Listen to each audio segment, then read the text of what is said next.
Yes, hi T. I'm very busy.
បាទសូមអនុញ្ញាតអញ្ជើញឯកឧត្តម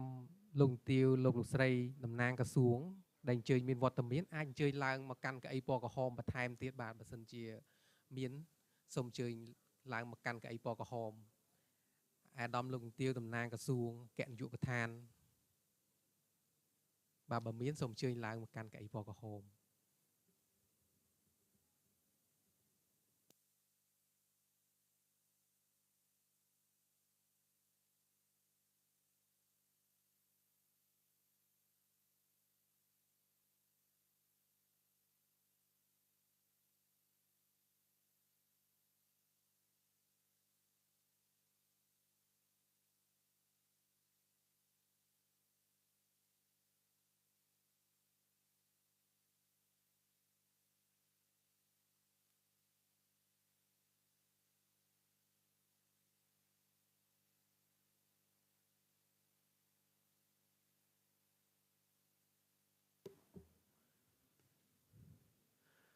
បាទដោយសារតែកម្មវិធីយើងនឹងចាប់ផ្ដើមនៅពេលបន្តិចទៀតនេះខ្ញុំសូមគោរពអញ្ជើញឯកឧត្តមលោកជំទាវលោកស្រីដែលមានវត្តមាននៅខាងក្រៅបាទសូមអញ្ជើញចូលមកខាងក្នុងទាំងអស់គ្នាបាទយើងនឹងប្រារព្ធកម្មវិធីនៅពេលបន្តិចទៀតបាទសូមគោរពអញ្ជើញ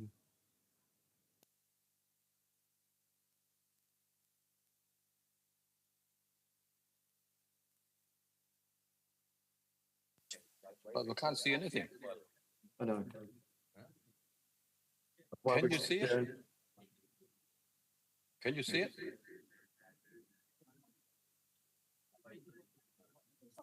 Ah, fantastic.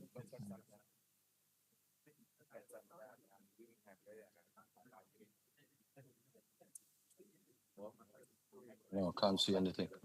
There.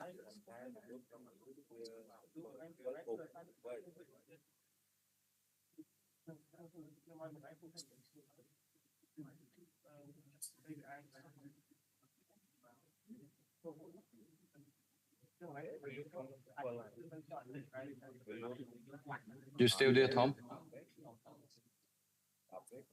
Yes, I will be here. Can you see anything from your end? No?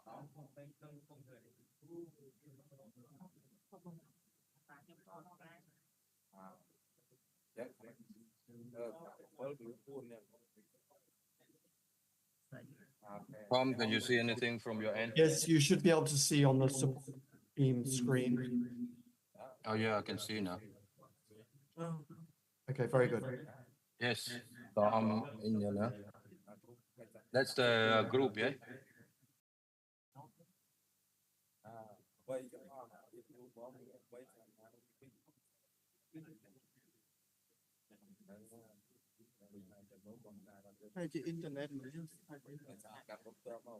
Hello.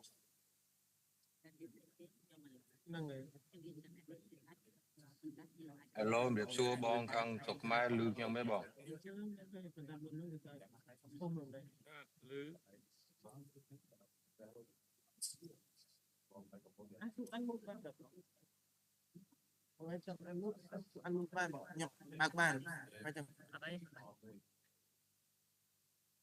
Hello, em đẹp xua. Em đẹp xua bong nhung lư sầm lèn bong vậy ta bong.ខ្ញុំខាងអូស្ត្រាលីពី Melbourne ណាបង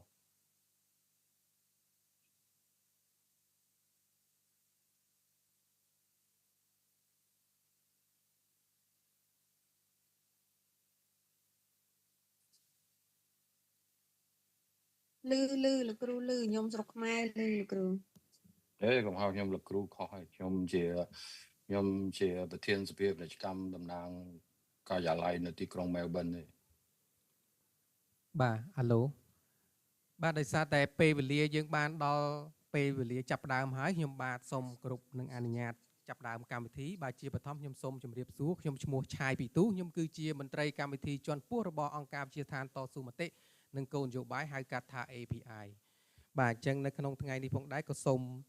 ស្វាគមន៍ទៅដល់ឯកឧត្តមលោកជំទាវលោកស្រីនាងកញ្ញាដែលមានវត្តមាននៅក្នុងអង្គសិក្ខាសាលាយើងទាំងមូលជាទីគោរពបាទនឹងសូមសម្លេងស្វាគមន៍ទាំងអស់គ្នាបាទសូមអបអរសាទរ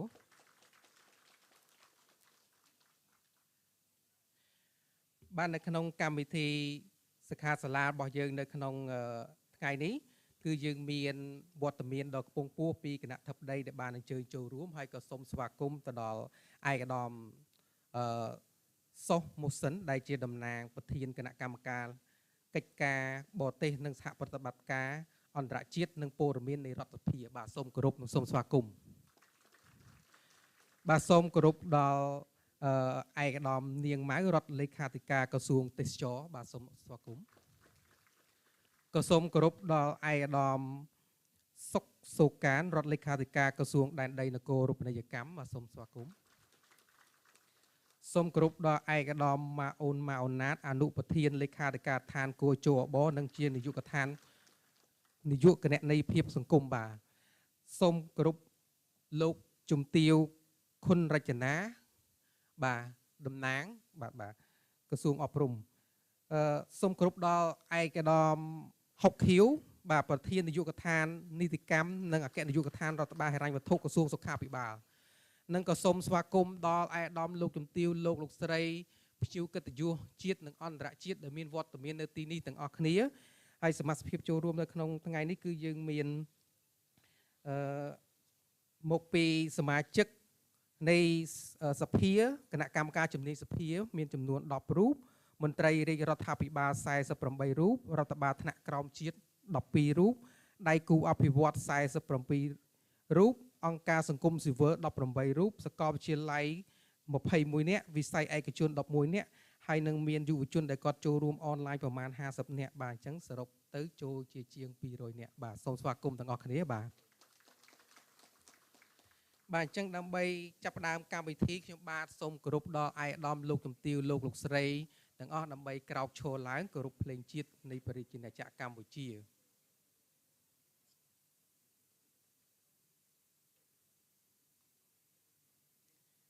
បាទប្រុងប្រៀបគោរពភ្លេងជាតិនៃប្រជាជាតិកម្ពុជាគោរព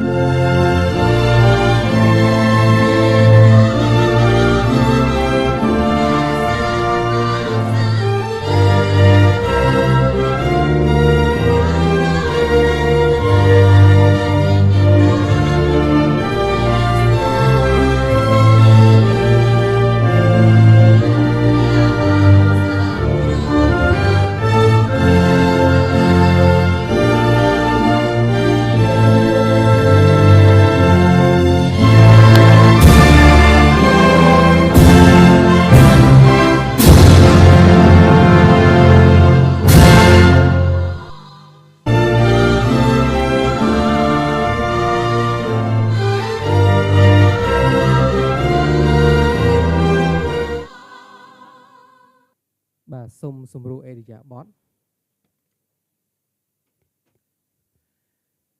ឈានចូលទៅក្នុងកម្មវិធីបន្តនេះខ្ញុំបាទសូមអនុញ្ញាតជម្រាបជូនអំពីគោលបំណងនៃសិក្ខាសាលារបស់យើងរយៈពេល1ថ្ងៃបាទយើងមានគោលបំណងសំខាន់4ទី1គឺចែករំលែកនៅគំរូភូមិឆ្លាតវៃនៃសាកលវិទ្យាល័យ Melbourne ដែលស្ដីពីការធ្វើផែនការនៅក្នុងស្រុកនិងដោះស្រាយការប្រែប្រួលអាកាសធាតុនិងការវិវត្តប្រកបដោយចីរភាពទី2គឺដើម្បីឆ្លុះបញ្ចាំងពីប្រសិទ្ធភាពនៃការអនុវត្តគោលនយោបាយនិងកម្មវិធីរបស់រាជរដ្ឋាភិបាលពាក់ព័ន្ធនឹងការអភិវឌ្ឍតាមបែបប្រជាធិបតេយ្យនៅថ្នាក់ក្រោមជាតិឆ្នាំ2020-2030ទី3ដើម្បីកែលម្អការផ្តល់សេវាសាធារណៈនិងគោលនយោបាយការអនុវត្តដោយផ្អែកលើភស្តុតាងទី4ការបើកដំណើរការ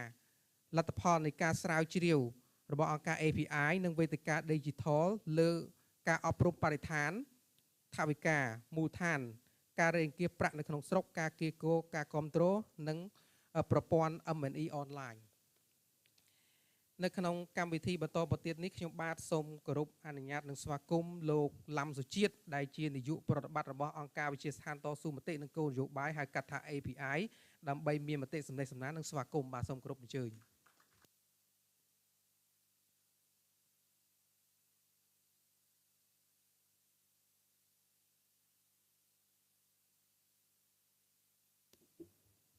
បាទជាដំបូងសូមគោរពដល់ឯកឧត្តមតំណាងរាស្ត្រតំណាងគណៈកម្មការទី5នៃរដ្ឋសភាជាទីគោរពសូមគោរពដល់ឯកឧត្តមរដ្ឋលេខាធិការនុរដ្ឋលេខាធិការគណៈនាយករងនៃក្រសួងទាំងអស់របស់រាជរដ្ឋាភិបាលជាទីគោរពសូមគោរពដល់លោកស្រីដៃគូអភិវឌ្ឍ អាជ្ញាធរមូលដ្ឋាននិងអង្គការសហគមន៍ទីគោរពនិងរាប់អានតាំងនាមឲ្យវិទ្យាស្ថានតស៊ូមតិអង្គនយោបាយបានសហការជាមួយគូជអបមានកិត្តិយសរៀបចំនៅសិក្ខាសាលាថ្ងៃនេះជាស្ថានតស៊ូមតិអង្គនយោបាយគឺជាអង្គការកសាងសមត្ថភាពឈានមកគេនៅកម្ពុជាផ្នែកតស៊ូមតិនិងគោលនយោបាយក្នុងការលើកកម្ពស់ការចូលរួមរបស់ពលរដ្ឋក្នុងការងារអភិបាលកិច្ចល្អមានបេសកកម្មបម្រើសេចក្តីត្រូវការអភិវឌ្ឍសង្គមនិងប្រជាធិបតេយ្យរយៈពេលវែងដើម្បីពង្រឹងសិទ្ធិអំណាចពលរដ្ឋដើម្បីប្រស័យទាក់ទងជាមួយរាជរដ្ឋាភិបាលឆ្លើយតបនឹងតម្រូវការរបស់ពលរដ្ឋគោលដៅរបស់អង្គការ API ក៏ដូចនឹងគោលដៅរបស់រដ្ឋសភារាជរដ្ឋាភិបាលដៃគូអភិវឌ្ឍសាកលវិទ្យាល័យអង្គការសង្គមស៊ីវិលសហគមន៍និងអ្នកសារព័ត៌មានទាំងអស់គ្នាយើងចង់ថ្លែងឃើញប្រទេសកម្ពុជាជាសង្គមមួយមានសុខដុមរមនាមានការអភិវឌ្ឍប្រកបដោយបរិយាបន្នចីរភាពអភិបាលកិច្ចល្អគោរពលទ្ធិប្រជាធិបតេយ្យនិងសិទ្ធិមនុស្សបេសកកម្មយើងទាំងអស់នេះជាបេសកកម្មយើងទាំងអស់គ្នាសម្រាប់កម្ពុជាអស់រយៈពេល21ឆ្នាំដែលអង្គការ API បានចូលរួមចំណែកធ្វើឲ្យប្រសើរឡើងនៅអភិបាលកិច្ចបែបប្រជាធិបតេយ្យគណនេយ្យភាពនឹងការតាក់តែងនឹងការអនុវត្តច្បាប់និងគោលនយោបាយមានលក្ខណៈបរិយាបន្ននិងការចូលរួមបែបប្រជាធិបតេយ្យនៅកម្ពុជាអង្គការ API បានចូលរួមលើកកម្ពស់សិទ្ធិនិងការពារសិទ្ធិនិងបំពេញបន្ថែមលើសិទ្ធិក្រុមងាយរងគ្រោះជាពិសេសផ្ដោតលើសិទ្ធិទទួលបានព័ត៌មានអំពីសេវាសាធារណៈចំណូលចំណាយថវិកាពលរដ្ឋនិងការលើកកម្ពស់អភិបាលកិច្ចល្អ5ឆ្នាំកន្លងមកនេះជាក់ស្ដែង API បានធ្វើការយ៉ាងសកម្មលើគម្រោងគណនេយ្យភាពសង្គមពីដៃគូអភិវឌ្ឍគាំទ្រជាមួយនឹងគម្រោងជាច្រើនផ្សេងទៀតក្នុងការគាំទ្រអង្គការសហគមន៍ជាង100ក៏ដូចជាឲ្យសហគមន៍ចូលរួមយ៉ាងសកម្ម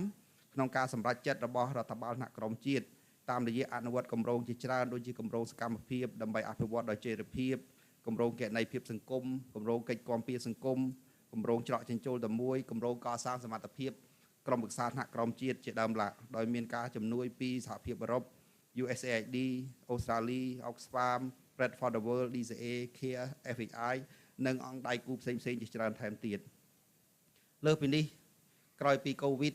ក៏ក្នុងពេលកំឡុង COVID យើងបានដូរយុទ្ធសាស្ត្រជាច្រើនក្នុងការអនុវត្តសកម្មភាពគម្រោងតាមរយៈ Digital Tool ឬក៏ឧបករណ៍ Digital ដើម្បីប្រមូលទិន្នន័យពីថវិការដ្ឋថ្នាក់ក្រោមជាតិពីមតិរបស់ពលរដ្ឋតាមប្រព័ន្ធបច្ចេកវិទ្យា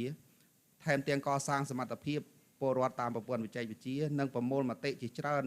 ពីពលរដ្ឋទៅតាមប្រព័ន្ធបច្ចេកវិទ្យាដែលយើងបានរកឃើញហើយបានប្រមូលវិភាគរយៈពេល5ឆ្នាំកន្លងមកនេះពីចំនួន300ឃុំ50ស្រុក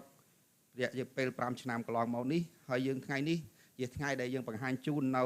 ការវិភាគទិន្នន័យជាច្រើនដែលអាចចូលរួមចំណែកជាមតិរបស់ពលរដ្ឋមិនមែនជាមតិរបស់អង្គការ API ទេ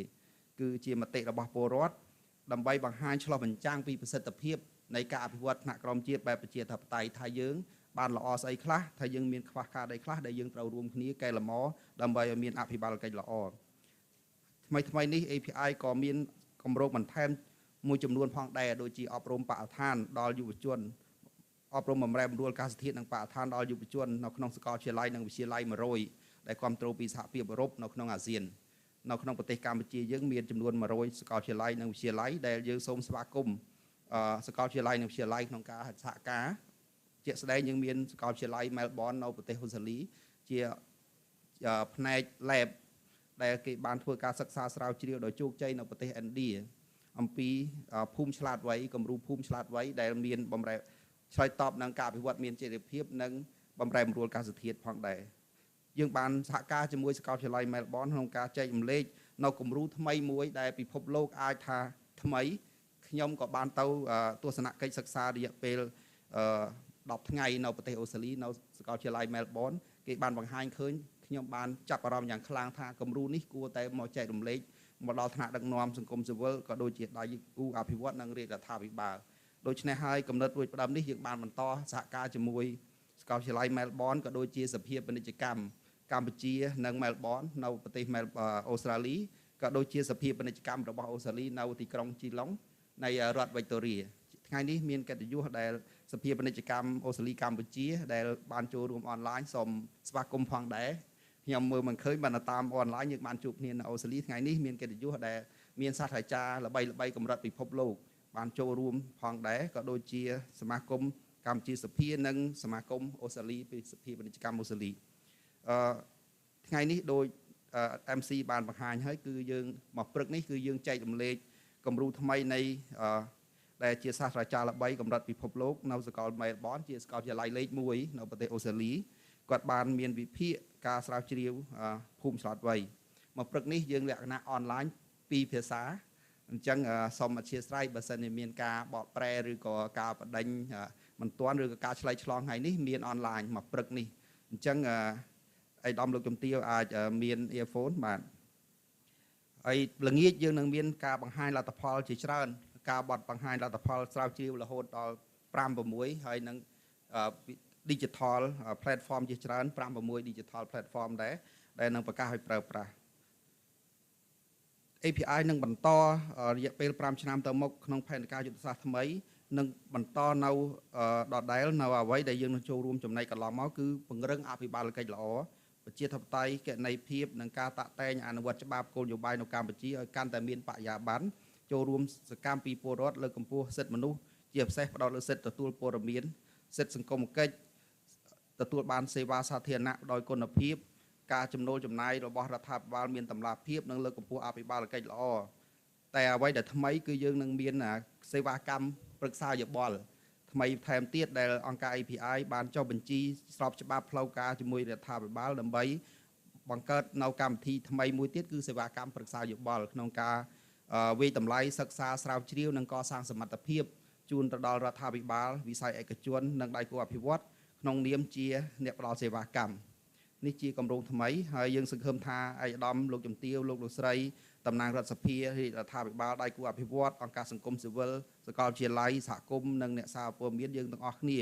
នឹងរួមគ្នាក្នុងការលើកកម្ពស់លទ្ធិប្រជាធិបតេយ្យអភិបាលកិច្ចល្អនិងការឲ្យមានច្បាប់គោលនយោបាយអនុវត្តកាន់តែមានប្រសិទ្ធភាពដើម្បីបម្រើផលប្រយោជន៍ប្រជាពលរដ្ឋក៏លើកកម្ពស់នៅគុណភាពសេវាសាធារណៈកាន់តែល្អប្រសើរហើយនឹងឆ្លើយតបនឹងបម្រែបម្រួលអាកាសធាតុដែលជាបញ្ហាសកលយើងទាំងអស់គ្នាអញ្ចឹងយើងរួមគ្នាទប់ស្កាត់នៅការបម្រែបម្រួលអាកាសធាតុធ្វើម៉េចឲ្យកាន់តែមានប្រសិទ្ធភាពសូមអរគុណជាច្រើនដល់ឯកឧត្តមលោកជំទាវតំណាងរាស្ត្រនិងតំណាងរាជរដ្ឋាភិបាលនិងដៃគូអភិវឌ្ឍទាំងអស់និងលោកស្រីដែលបានចូលរួមនៅថ្ងៃនេះខ្ញុំសង្ឃឹមយ៉ាងមុតមមថាឯកឧត្តមលោកជំទាវនឹងចូលរួមពេញមួយថ្ងៃទោះបីមានការរវល់ច្រើនពីព្រោះថាអង្គការ API បានត្រៀមរបាយការណ៍ស្រាវជ្រាវនិង platform នេះច្រើនណាស់រយៈពេល5ឆ្នាំហើយជាតួលេខដែលយើងគិតថាអស់លុយច្រើនបាទជាប្រមូលទិន្នន័យពីពលរដ្ឋរាប់ម៉ឺននាក់ដែលផ្ដល់ចម្លើយជូនឯកឧត្តមលោកជំទាវតែមួយថ្ងៃឬក៏មួយរសៀលនេះគឺច្រើនណាស់អញ្ចឹងការដែលប្រឹងប្រែងរយៈពេល5ឆ្នាំខ្ញុំសង្ឃឹមថាផ្ដល់ជូនឯកឧត្តមលោកជំទាវមួយថ្ងៃមិនគ្រប់ទេប៉ុន្តែនឹងមានរបាយការណ៍ទាំងអស់នៅក្នុងនោះជា digital ប៉ុន្តែរបាយការណ៍ទាំងអស់ហ្នឹងនឹងចែកជូនពេលថ្ងៃបាទនឹងចែកជូនពេលថ្ងៃដើម្បីបង្ហាញទៅមានអីថ្មីយើងអាចមើលឃើញទាំងអស់គ្នាបាទអញ្ចឹងអរគុណច្រើនបាទសូមអរគុណ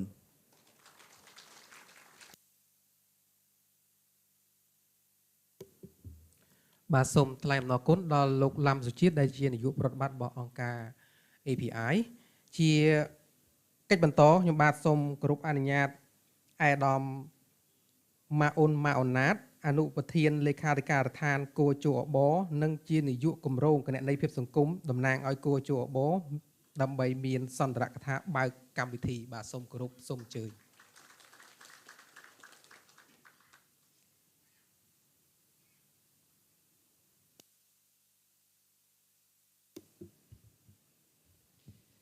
បាទសូមគោរព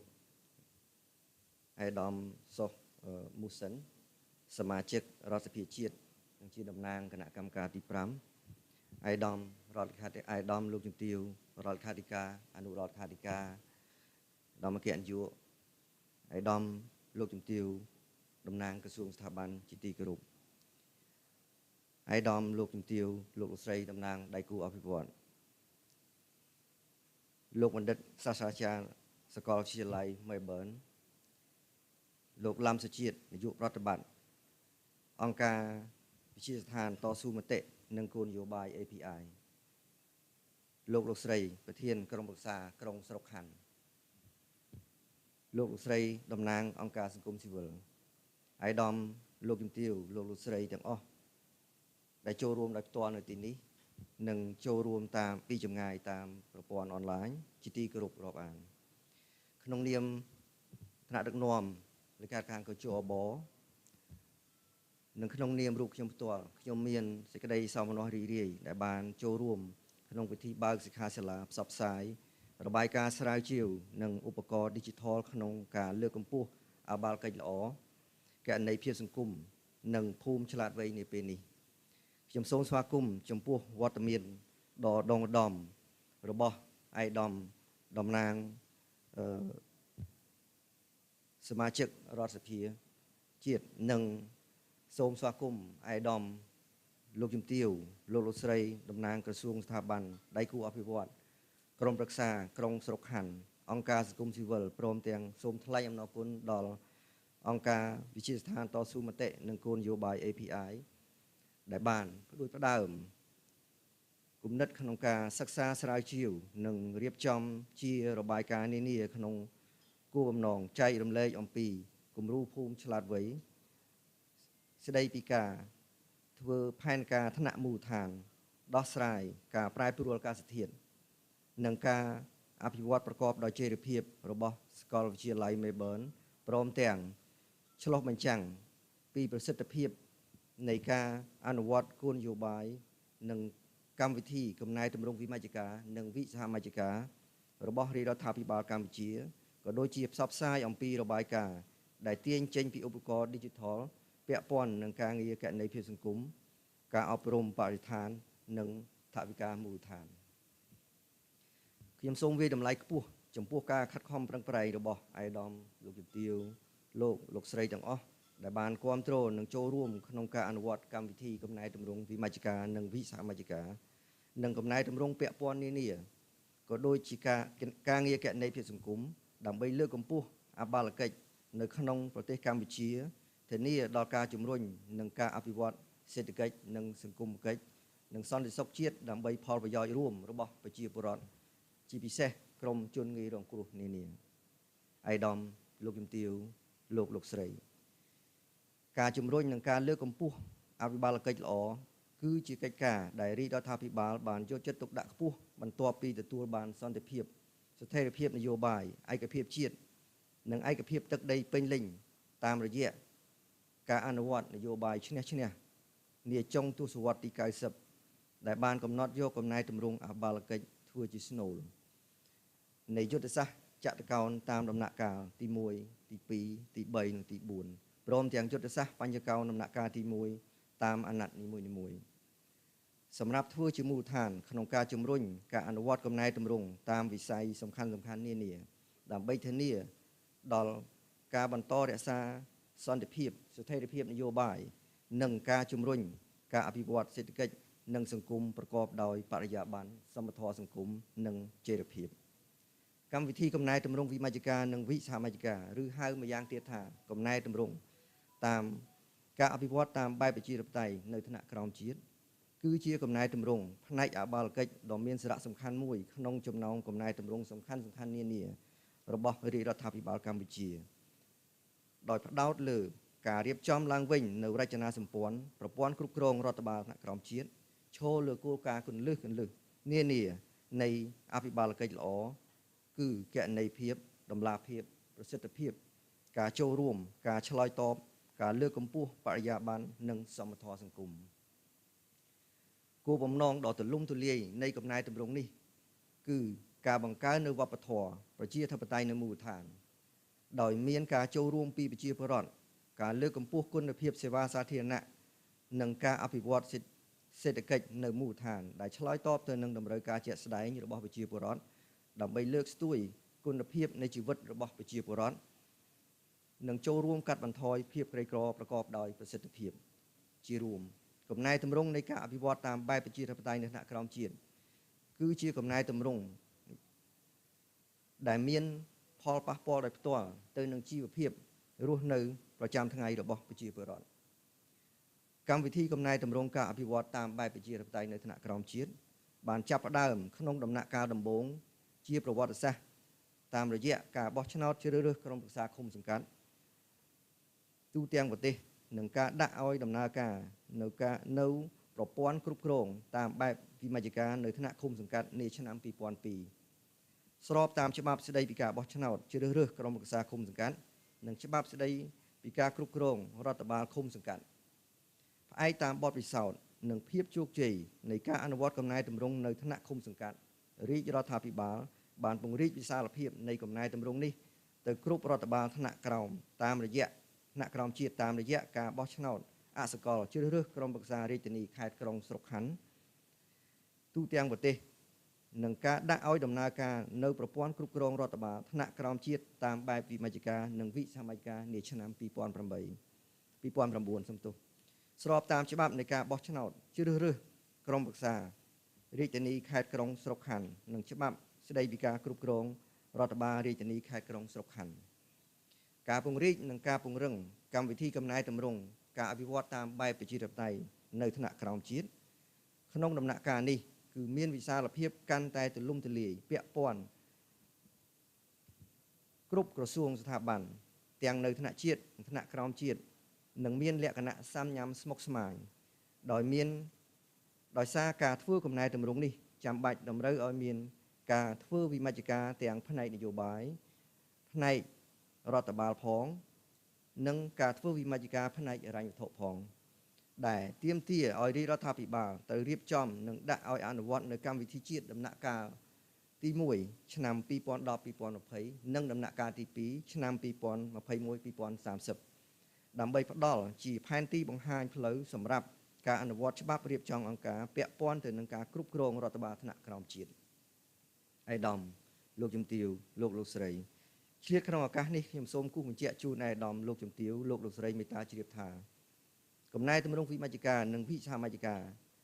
មានភាពសាមញ្ញមានបញ្ហាប្រឈមជាច្រើនតែទោះបីយ៉ាងណាក៏ដោយក្រោមការដឹកនាំប្រកបដោយឆន្ទៈមោះមុតរបស់រាជរដ្ឋាភិបាលតាមរយៈយន្តការគណៈកម្មការជាតិសម្រាប់ការអភិវឌ្ឍតាមបែបប្រជាធិបតេយ្យនៅថ្នាក់ក្រោមជាតិកោជអបយើងបានជំរុញឲ្យមានការអនុវត្តកំណែតម្រង់នេះឲ្យទទួលបាននៅសមិទ្ធផលសំខាន់ជាច្រើនដែលខ្ញុំសូមលើកឡើងនៅសមិទ្ធផលជាគន្លឹះមួយចំនួនដូចខាងក្រោមទី1ពាក់ព័ន្ធនឹងការរៀបចំស្ថាប័នរដ្ឋបាលថ្នាក់ក្រោមជាតិគិតរហូតមកដល់ពេលនេះរចនាសម្ព័ន្ធនិងប្រព័ន្ធអភិបាលកិច្ចតាមបែបប្រជាធិបតេយ្យនៅថ្នាក់ក្រោមជាតិដូចជាការបង្កើតក្រុមប្រឹក្សាតាមរយៈការបោះឆ្នោតប្រព័ន្ធកសាងផែនការប្រព័ន្ធគ្រប់គ្រងបុគ្គលិកប្រព័ន្ធហិរញ្ញវត្ថុនីតិវិធីការងារនីតិវិធីផ្ដល់សេវានិងយន្តការគណនេយ្យភាពត្រូវបានរៀបចំនិងដាក់ឲ្យដំណើរការដោយមានការពិនិត្យវិយតម្លៃនិងកែលម្អជាបណ្ដាទី2ពាក់ព័ន្ធនឹងការងារបុគ្គលិករហូតមកដល់ពេលនេះមានបុគ្គលិកប្រមាណ 100000 នាក់ត្រូវបានផ្ទេរទៅឲ្យរដ្ឋបាលថ្នាក់ក្រោមជាតិក្នុងនោះបុគ្គលិកក្រសួងមហាផ្ទៃចំនួនប្រមាណ 7500 នាក់បុគ្គលិកសុខាភិបាលចំនួនជាង 20000 នាក់បុគ្គលិកអប់រំចំនួនប្រមាណ 60000 នាក់និងបុគ្គលិកជំនាញបច្ចេកទេសពីក្រសួងស្ថាប័នតាមវិស័យនានាប្រមាណ 71000 នាក់ទី3ពាក់ព័ន្ធនឹងការធ្វើវិមជ្ឈការហិរញ្ញវត្ថុក៏បានបង្កើតនិងដាក់ឲ្យប្រតិបត្តិការនៅប្រព័ន្ធគ្រប់គ្រងហិរញ្ញវត្ថុការបង្កើតប្រភពចំណូលនានារបស់រដ្ឋបាលថ្នាក់ក្រោមជាតិព្រមទាំងនីតិវិធីរៀបចំការអនុវត្តថវិកាប្រចាំឆ្នាំរបស់រដ្ឋបាលថ្នាក់ក្រោមជាតិនីមួយៗដែលធានាឲ្យរដ្ឋបាលថ្នាក់ក្រោមជាតិអាចគ្រប់គ្រងចាត់ចែងនិងប្រើប្រាស់ធនធានហិរញ្ញវត្ថុរបស់ខ្លួនប្រកបដោយប្រសិទ្ធភាពតម្លាភាពនិងគណនេយ្យភាពធនធានហិរញ្ញវត្ថុរបស់រដ្ឋបាលថ្នាក់ក្រោមជាតិត្រូវបានបង្កើនជាបន្តបន្ទាប់គិតមកដល់ពេលនេះទំហំមូលនិធិឃុំសង្កាត់មានអត្រាប្រមាណ 4.5% នៃចំណូលចរន្តជាតិប្រចាំឆ្នាំសរុបទំហំមូលនិធិក្រុងស្រុកមានប្រមាណអត្រា 6.6% នៃចំណូលចរន្តជាតិប្រចាំឆ្នាំសរុបនិងថវិការបស់រដ្ឋបាលរាជធានីខេត្តមានអត្រាប្រមាណ 9% នៃថវិកាជាតិប្រចាំឆ្នាំសរុបក្នុងឆ្នាំ2024នេះថវិការដ្ឋបាលថ្នាក់ក្រោមជាតិមានចំនួនប្រមាណ $1730 លានក្នុងនោះថវិការាជធានីខេត្តប្រមាណ $870 លានថវិកាក្រុងស្រុកមានចំនួនប្រមាណ $550 លាននិងថវិកាឃុំសង្កាត់មានចំនួនប្រមាណ $310 លានទី4ពាក់ព័ន្ធនឹងការផ្ទេរមុខងារ ក៏មានវឌ្ឍនភាពគួរឲ្យកត់សម្គាល់ផងដែរក្នុងនោះរួមមានមុខងារវិស័យសង្គមគិច្ចពាក់ព័ន្ធនឹងការគ្រប់គ្រងមណ្ឌលថែទាំកុមាររបស់រដ្ឋនិងមុខងារក្នុងវិស័យសុខាភិបាលពាក់ព័ន្ធនឹងការផ្តល់សេវាព្យាបាលនិងការថែទាំសុខភាពសាធារណៈក៏ត្រូវបានផ្ទេរទៅឲ្យរដ្ឋបាលរាជធានីខេត្តទូទាំងប្រទេសតាមរយៈការធ្វើសមាហរណកម្មការឡៃជំនាញនានាក្នុងរចនាសម្ព័ន្ធគ្រប់គ្រងរបស់រដ្ឋបាលក្រុងស្រុកខណ្ឌនាឆ្នាំ2019កន្លងមកក៏បានផ្ទេរភ្ជាប់ទៅជាមួយនៅមុខងារចំនួន55ក្នុងវិស័យចំនួន20ទៅឲ្យរដ្ឋបាលក្រុងស្រុកខណ្ឌទូទាំងប្រទេសផងដែរក្រៅពីនេះមុខងារផ្ដល់សេវារដ្ឋបាលប្រមាណជាង800ប្រភេទក៏ត្រូវបានផ្ទេរទៅឲ្យរដ្ឋបាលថ្នាក់ក្រោមជាតិដើម្បីផ្ដល់សេវារដ្ឋបាលទាំងនេះជូនប្រជាពលរដ្ឋតាមយន្តការច្រកចេញចូលតែមួយនៅតាមរដ្ឋបាលថ្នាក់ក្រោមជាតិនីមួយៗជារួមការចូលរួមនិងការអនុវត្តកម្មវិធីកំណែទម្រង់វិមជ្ឈការនិងវិសមជ្ឈការរយៈពេលជាង2ទសវត្សរ៍កន្លងមកនេះបានធ្វើឲ្យរដ្ឋបាលថ្នាក់ក្រោមជាតិក្លាយជារដ្ឋបាលដែលមានរចនាសម្ព័ន្ធប្រព័ន្ធអភិបាលនីតិវិធីបំពេញការងារមានសិទ្ធិអំណាចនិងការទទួលខុសត្រូវកាន់តែច្បាស់លាស់និងប្រកបដោយភាពធន់ម្ចាស់ការក្នុងការផ្ដល់សេវាសាធារណៈនិងការអភិវឌ្ឍមូលដ្ឋានឆ្លើយតបទៅនឹងតម្រូវការរបស់ប្រជាពលរដ្ឋដោះស្រាយបញ្ហាប្រឈមនានានៅមូលដ្ឋានបានទាន់ពេលវេលានិងមានប្រសិទ្ធភាពតម្លាភាពគណនេយ្យភាពបរិយាបន្ននិងសមធម៌សង្គមជារៀងរាល់ឆ្នាំរដ្ឋបាលថ្នាក់ក្រោមជាតិបានសាងសង់គម្រោងហេដ្ឋារចនាសម្ព័ន្ធនិងអនុវត្តគម្រោងផ្ដល់សេវាសង្គមព្រមទាំងសេវារដ្ឋបាលជាច្រើនឆ្លើយតបទៅនឹងតម្រូវការជាក់ស្ដែងនៅតាមមូលដ្ឋានដែលជាការចូលរួមចំណែកលើកកម្ពស់ជីវភាពរស់នៅរបស់ប្រជាពលរដ្ឋនិងការអភិវឌ្ឍសេដ្ឋកិច្ចជាតិសមិទ្ធផលទាំងនេះពិតជាកើតឡើងដោយសារការគ្រប់គ្រងការចូលរួមសហការនិងអនុវត្តពីក្រសួងស្ថាប័នរដ្ឋបាលថ្នាក់ក្រោមជាតិដៃគូអភិវឌ្ឍអង្គការសង្គមស៊ីវិលនិងផ្នែកឯកជននិងសាធារណជនអាយដាមលោកជំទាវលោកស្រីរាជរដ្ឋាភិបាលកម្ពុជានីតិកាលទី7នេះបានបន្តតម្កល់ឆន្ទៈផ្នែកនយោបាយច្បាស់លាស់ក្នុងការជំរុញនិងការពង្រឹងការអនុវត្តកម្មវិធីកំណែទម្រង់វិមជ្ឈការនិងវិសហមជ្ឈការនិងកំណែទម្រង់ពាក់ព័ន្ធនានាដែលដាក់ចេញក្របខ័ណ្ឌគោលនយោបាយផែនការយុទ្ធសាស្ត្រនិងកិច្ចការចាំបាច់ជាច្រើនដើម្បីលើកកម្ពស់អភិបាលកិច្ចល្អនិងបដិវត្តកម្ម Digital ដែលក្នុងនោះខ្ញុំសូមលើកយកនៅក្របខ័ណ្ឌគោលនយោបាយនិងកិច្ចការសំខាន់មួយចំនួនរួមមានទី1ក្របខ័ណ្ឌគោលនយោបាយសេដ្ឋកិច្ចនិងសង្គម Digital កម្ពុជានិងគោលនយោបាយរាជរដ្ឋាភិបាល Digital កម្ពុជាឆ្នាំ2021-2035គោលនយោបាយទាំងនេះមានគោលបំណងកសាងរដ្ឋាភិបាលឆ្លាតដោយឈលលើមូលដ្ឋាននិងការប្រើប្រាស់ហេដ្ឋារចនាសម្ព័ន្ធនិងបច្ចេកវិទ្យា Digital ជាប្រព័ន្ធ Ecology សម្រាប់ធ្វើជាទំនើបកម្មប្រព័ន្ធអភិបាលកិច្ចនិងកែតម្រង់វិស័យផ្សេងប្រកបដោយតម្លាភាពទំនុកចិត្តនិងការជឿជាក់ព្រមទាំងកសាងសេដ្ឋកិច្ច Digital ឲ្យក្លាយជាជន្ទល់កំណើនសេដ្ឋកិច្ចថ្មីក្នុងការរួមចំណែកបង្កើនផលិតភាពប្រសិទ្ធភាពសេដ្ឋកិច្ចនិងលើកកម្ពស់សុខុមាលភាពរបស់ប្រជាពលរដ្ឋនៃសង្គម Digital កម្ពុជាទី2គោលនយោបាយភូមិឃុំមានសមត្ថភាពជាគោលនយោបាយមួយរបស់រាជរដ្ឋាភិបាលកម្ពុជា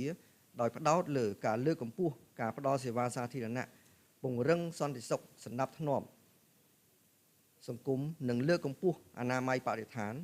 សុខុមាលភាពប្រជាពលរដ្ឋនិងកាត់បន្ថយគ្រោះថ្នាក់នានាដែលបណ្ដាលមកពីគ្រោះមហន្តរាយនិងជំងឺរាតត្បាតនៅគ្រប់កាលៈទេសៈព្រមទាំងលើកទឹកចិត្តឲ្យមានការដោះស្រាយវិវាទនៅមូលដ្ឋានក្រៅប្រព័ន្ធតុលាការដើម្បីបង្កភាពអនុគ្រោះដល់ដំណើរការអភិវឌ្ឍសេដ្ឋកិច្ចសង្គមគិច្ចនៅមូលដ្ឋាននិងឈានទៅការបង្កើនល្បឿននៃការកាត់បន្ថយភាពក្រីក្រព្រមទាំងរួមចំណែកការអនុវត្តដោយជោគជ័យនៅគោលដៅអភិវឌ្ឍប្រកបដោយចីរភាពនៅកម្ពុជាទី3វេទិការវាងរាជរដ្ឋាភិបាលនិងរដ្ឋបាលថ្នាក់ក្រោមជាតិស្ដីពីកំណែទម្រង់វិមជ្ឈការនិងវិសមជ្ឈការ ដើម្បីរួមគ្នាវាយតម្លៃអំពីសមិទ្ធផលវឌ្ឍនភាពបញ្ហាប្រឈមកំណត់ដំណោះស្រាយនិងដាក់ចេញនៅការតម្រង់ទិសផ្នែកគោលនយោបាយសម្រាប់សម្រួចក្នុងការអនុវត្តកម្មវិធីកំណែតម្រង់វិសមជ្ឈការនេះគឺជាការគិតគូររបស់រាជរដ្ឋាភិបាលក្នុងអាណត្តិទី7នេះក្រោមការដឹកនាំរបស់សម្ដេចមហាបវរធិបតីហ៊ុនម៉ាណែតនាយករដ្ឋមន្ត្រីនៃប្រជាណាចក្រកម្ពុជាគឺលោកបានផ្ដើមនៅនឹងរៀបចំនៅវេទិកានេះឡើងក្នុងរយៈពេល3ឆ្នាំម្ដងហើយគិតមកដល់ពេលនេះគឺយើងបានវេទិកានេះបានសម្រេចពីថ្នាក់ឃុំសង្កាត់ក្រុងស្រុកខណ្ឌរហូតដល់រាជធានីខេត្តគឺបានចប់សពគ្រប់ហើយឥឡូវនេះយើងកំពុងតែបន្តលេខាការដ្ឋានកជបកំពុងតែបន្តបូកសរុបរបាយការណ៍ហើយនឹងបញ្ជូនទៅអនុគណៈកម្មការទាំង3ដែលមានអនុគណៈកម្មការមុខងារនិងធនធានអនុគណៈកម្មការបុគ្គលិករដ្ឋបាលថ្នាក់ក្រោមជាតិនិងអនុគណៈកម្មការកិច្ចការសារពន្ធដើម្បីដោះស្រាយនៅបញ្ហាប្រឈមនិងរកជាដំណោះស្រាយដើម្បីដាក់ជូននៅកិច្ចប្រជុំកជបយើងនៅម្ដុំខែមករាហើយចុងក្រោយនឹងមានវេទិការវាងរាជរដ្ឋាភិបាលជាមួយរដ្ឋបាលថ្នាក់ក្រោមជាតិនិងក្រសួងស្ថាប័នពាក់ព័ន្ធទាំងអស់អង្គការសង្គមស៊ីវិលទាំងអស់ដៃគូអភិវឌ្ឍនានាចូលរួមទាំងអស់គ្នាម្ដុំប្រហែលជាង 1000 នាក់ឬក៏ហើយដែលក្រមអធិបតេយ្យភាពឯកឧត្តមសម្ដេចមហាបវរធិបតីហ៊ុនម៉ាណែតនាយករដ្ឋមន្ត្រីនៃប្រជាណាចក្រកម្ពុជាយើងម្ដុំខែ2កជបបានលើកសំណើនឹងបញ្ជូនទៅដើម្បីសុំការសម្រេចពីសម្ដេចមហាបវរធិបតីដើម្បីកំណត់ពេលវេលាឲ្យបានចែកលាក់បាទទី4ការងារកណន័យភាពសង្គមជាយន្តការដ៏មានសារៈសំខាន់មួយដែលរាជរដ្ឋាភិបាលកម្ពុជាបានផ្ដោតការយកចិត្តទុកដាក់ក្នុងការរៀបចំការអនុវត្តដោយមានកិច្ចសហការជាមួយអង្គការសង្គមស៊ីវិលនៅក្នុងភាពជាដៃគូសម្ដៅចូលរួមចំណែកលើកកម្ពស់អបាលកិច្ចល្អតាមរយៈការផ្ដល់ព័ត៌មានជូនប្រជាពលរដ្ឋនិងលើកកម្ពស់ការចូលរួមរបស់ប្រជាពលរដ្ឋនៅតាមមូលដ្ឋានដើម្បីរួមចំណែកពង្រឹងអបាលកិច្ចនិងការអភិវឌ្ឍមូលដ្ឋានចំណុចនេះខ្ញុំសូមគូបញ្ជាក់ជូនថែមបន្តិចពាក់ព័ន្ធជាមួយនឹងការងារការងារសង្គមគិតមកដល់រហូតមកដល់បច្ចុប្បន្នគឺយើងបានអនុវត្តជាង1ទសវត្សរ៍មកហើយកិច្ចការនេះទទួលបានការគាំទ្រពីគ្រប់មជ្ឈដ្ឋានទាំងក្នុងជួររដ្ឋាភិបាលក៏ដូចជាអង្គការដៃគូបាទអង្គទូតនានាដៃគូអភិវឌ្ឍហើយក៏ដូចជាអង្គការសង្គមស៊ីវិលជាពិសេសដែលជាតួអង្គមួយដែលចូលរួមអនុវត្តដោយផ្ទាល់ជាមួយនឹងលេខាការដ្ឋានកជបហើយជាពិសេសគឺការចូលរួមរបស់ប្រជាពលរដ្ឋបានច្រើនកាន់តែច្រើនចំណុចនេះខ្ញុំចង់គូបញ្ជាក់ថាការងារនេះដែលជាផែនការយុទ្ធសាស្ត្ររបស់រាជរដ្ឋាភិបាលដែលបានដាក់ចេញតាំងពីឆ្នាំ2013មកម្លេះហើយយើងកំពុងតែបន្តខិតខំជំរុញកិច្ចការនេះហើយដែលមានការគាំទ្រពីដៃគូអភិវឌ្ឍជាពិសេសខាង World Bank គាត់ជាសម្របសម្រួលផ្នែក Trust Fund បានជួយគាំទ្រគម្រោងនេះដើម្បី support មកកិច្ចការងារកណន័យសង្គមយើងនេះដើម្បីឲ្យទទួលបានកាន់តែជោគជ័យហើយដែលការងារកណន័យសង្គមរបស់យើងនេះគឺជាចលករមួយដែលជំរុញជួយដល់ការងារកំណែតម្រង់វិសមជ្ឈការរបស់យើងនេះហើយចំណុចនេះខ្ញុំខ្លួនឯងផ្ទាល់ដែលចូលរួមអនុវត្តកិច្ចការនេះឃើញថាល្អត្រង់ថាវាជាកញ្ចក់ឆ្លុះមួយសម្រាប់អង្គភាពផ្ដល់សេវាយើងទាំងអស់បាទហើយជាពិសេសដែលយើងនិយាយពីកណន័យសង្គមគឺមានតួអង្គ2ដែលអនុវត្តរាល់ថ្ងៃគឺផ្នែកគ្រប់គ្រងនិងផ្នែកតម្រូវការដែលផ្នែកគ្រប់គ្រងយើងហៅថា supply side ហើយផ្នែកតម្រូវការ demand side នេះហើយផ្នែកគ្រប់គ្រងដែលយើងមានតួអង្គរដ្ឋបាទមានក្រសួងស្ថាប័នមានរដ្ឋបាលថ្នាក់ក្រោមជាតិហើយនិងអង្គភាពផ្ដល់សេវាបាទហើយបើនិយាយពីផ្នែកតម្រូវការគឺមានប្រជាពលរដ្ឋហ្នឹងឯងគឺជាប្រជាពលរដ្ឋដែលមានតម្រូវការអីគាត់លើកឡើងហើយតែសម្របសម្រួលដោយអង្គការសង្គមស៊ីវិលដែលយើងមានអង្គការសង្គមស៊ីវិលដូចជាជាង100នៅក្នុងទាំងអ្នកចុះទាំងដែលចុះ MOU ជាមួយលេខាការដ្ឋានកជបនិងចុះ sub contract ជាមួយនឹងអង្គការដៃគូបាទអញ្ចឹងទេគិតមកដល់ពេលនេះយើងបានអនុវត្តបានម្ដុំជា1545ឃុំសង្កាត់ហើយ វាប្រហាក់ប្រហែលនឹង93%នៃឃុំសង្កាត់យើងទាំងមូលហើយនៅសល់តែ7%ទៀតទេដែលយើងព្យាយាមថាធ្វើម៉េចឲ្យបានគ្រប់ 100% យើងនឹងចាប់ផ្ដើមដកថយបណ្ដាបាទដកថយបណ្ដាដើម្បីយើងពង្រីកខ្លួនទៅអនុវត្តនៅកម្រិត DMK នៅថ្នាក់ក្រុងស្រុកខណ្ឌបន្តទៅទៀតហើយដែលក្រុងស្រុកខណ្ឌយើងទើបអនុវត្តបានតែ37ឥឡូវកើនបានម្ដុំជា5 6ក្រុងស្រុកទៀតអញ្ចឹងថាអាចបានជាម្ដុំ40 DMK យើងវាបានម្ដុំថា19% ចុះវានៅតិចតួចនៅកម្រិត DMK ហើយខ្ញុំលើកឡើងនេះពាក់ព័ន្ធនឹងការដកថយនៅកម្រិតការអនុវត្តការនៃសង្គមនៅកម្រិតឃុំសង្កាត់នេះមិនមែនមានន័យថាយើងឈប់អនុវត្តទេយើងនៅបន្តអនុវត្តព្រោះកិច្ចការនេះជាកិច្ចការរបស់រាជរដ្ឋាភិបាលគ្រាន់ថាការដកថយពីដៃគូដែលបានដល់ការគ្រប់គ្រងយើងដកថយពីដើមហើយយើងបានគិតគូរអំពីនិរន្តរភាពនៅកម្រិតឃុំសង្កាត់នេះឯងហើយយើងកំពុងតែធ្វើការបណ្ដុះបណ្ដាលបានមួយវគ្គហើយនៅក្នុងចុងខែនេះនឹងមួយវគ្គទៀតនៅយើងសាកល្បងនៅក្រុងច្បារមនខេត្តកំពង់ស្ពឺនៃការអនុវត្តនិរន្តរភាពរបស់ឃុំសង្កាត់ហើយចំណុចនេះដែរខ្ញុំក៏សូមស្នើសុំឲ្យដៃគូអភិវឌ្ឍជាពិសេសអង្គការដៃគូទាំងអស់នៅបន្តគ្រប់គ្រងនៅលើកិច្ចការនេះព្រោះយើងកំពុងតែគិតគូរថាការអនុវត្តកិច្ចនៃសង្គមនេះយើងចង់បានកម្រិតឃុំសង្កាត់នេះយើងចង់បានជា guideline manual មួយរួមគ្នាព្រោះរាល់ថ្ងៃនេះយើងនៅបែងចែកទាំងផ្នែក supply demand បាទយើងចង់បានរួមគ្នាមកជាសភៅ guideline manual មួយសម្រាប់អនុវត្តតទៅមុខហើយក្នុងនោះដែរយើងនឹងមានបញ្ចូលជានិរន្តរភាពបានន័យថានិរន្តរភាពយើងកំពុងសាកល្បងនៅច្បារមនកំពង់ស្ពឺហ្នឹងគឺករណីដែលមិនមានដៃគូអភិវឌ្ឍគ្រប់គ្រងហើយនឹងមិនមានអង្គការដៃគូចូលរួមអនុវត្តនោះការរដ្ឋាភិបាលនៅតែទៅអញ្ចឹងនៅតែអនុវត្តអញ្ចឹងគឺនិរន្តរភាពមួយដែលមិនមានការគ្រប់គ្រងនោះអញ្ចឹងសភៅ guideline manual សម្រាប់ការអនុវត្តកិច្ចនៃសង្គមហ្នឹងយើងចង់combine ចូលគ្នាហើយជាលទ្ធផលមួយសម្រាប់យើងទុកប្រើប្រាស់ទៅអនាគតសម្រាប់និរន្តរភាពបន្តទៅទៀតបាទខ្ញុំសូមអនុញ្ញាតបន្តទៀតទី5ការធ្វើទំនើបកម្មប្រព័ន្ធគ្រប់គ្រងនិងការផ្ដល់សេវារដ្ឋបាលនៅថ្នាក់ក្រោមជាតិតាមរយៈការដាក់ឲ្យប្រើប្រាស់ប្រព័ន្ធ Digital ក៏ជាកិច្ចការអត្ថិភាពដែលបានកំណត់ក្នុងកម្មវិធីជាតិដំណាក់កាលទី2ដោយមានកិច្ចការសំខាន់មួយចំនួនរួមមានការធ្វើទំនើបកម្មប្រព័ន្ធគ្រប់គ្រងការងាររដ្ឋបាលការរៀបចំនិងការដាក់ឲ្យអនុវត្តប្រព័ន្ធបច្ចេកវិទ្យាមានប្រព័ន្ធបច្ចេកវិទ្យាព័ត៌មានសម្រាប់ការគ្រប់គ្រងបុគ្គលិកការរៀបចំនិងការដាក់អនុវត្តវិធីសាស្ត្របណ្ដុះបណ្ដាលជាក់លាក់មួយចំនួនតាមរយៈប្រព័ន្ធអេឡិចត្រូនិកការកែលម្អនិងបញ្ស៊ីគ្នានៃកិច្ចដំណើរការកសាងផែនការនិងការរៀបចំគម្រោងថវិការបស់រដ្ឋបាលថ្នាក់ក្រោមជាតិផ្អែកលើចរិតលក្ខណៈនិងប្រភេទរដ្ឋបាលថ្នាក់ក្រោមជាតិនីមួយៗស្របតាមគោលនយោបាយអត្ថិភាពថ្នាក់ជាតិនិងទិសដៅនៃកំណែទម្រង់សំខាន់និងផ្អែកលើទិន្នន័យច្បាស់លាស់ដោយប្រើប្រាស់បច្ចេកវិទ្យា Digital ការពិនិត្យនិងកែលម្អនិងការពង្រឹងការអនុវត្តយន្តការច្រកចេញចូលតែមួយដើម្បីធានាដល់ការផ្ដល់សេវារដ្ឋបាលឲ្យកាន់តែមានភាពសាមញ្ញងាយស្រួលឆាប់រហ័សប្រសិទ្ធភាពតម្លាភាពគណនេយ្យភាពព្រមទាំងជំរុញការរៀបចំនិងការប្រើប្រាស់ប្រព័ន្ធបច្ចេកវិទ្យាព័ត៌មានទី6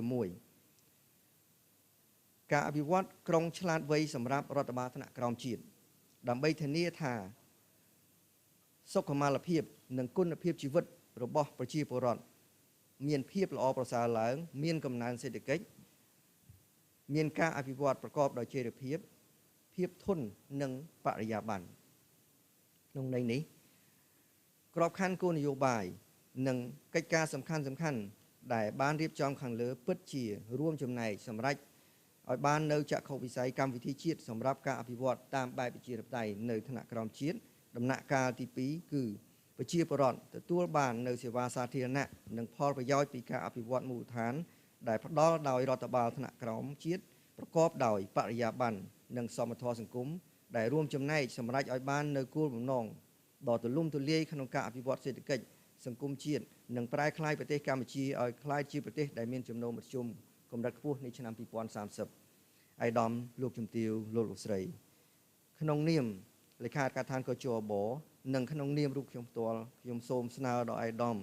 លោកជំទាវលោកស្រីបន្តគាំទ្រនិងចូលរួមអនុវត្តកំណែទម្រង់វិមជ្ឈការនិងវិសហមជ្ឈការនិងកំណែទម្រង់ផ្សេងទៀតព្រមទាំងការងារកណន័យភាពសង្គមក៏ដូចជាការធ្វើទំនើបកម្ម Digital ទាំងនៅថ្នាក់ជាតិទាំងថ្នាក់ក្រោមជាតិឲ្យកាន់តែសកម្មថែមទៀតដើម្បីលើកកម្ពស់ការចូលរួមរបស់ប្រជាពលរដ្ឋនិងការផ្តល់សេវាសាធារណៈឆ្លើយតបទៅនឹងតម្រូវការរបស់ប្រជាពលរដ្ឋជាពិសេសក្រុមជនងាយរងគ្រោះនានាប្រកបដោយគុណភាពប្រសិទ្ធភាពតម្លាភាពគណនេយ្យភាពបរិយាបន្ន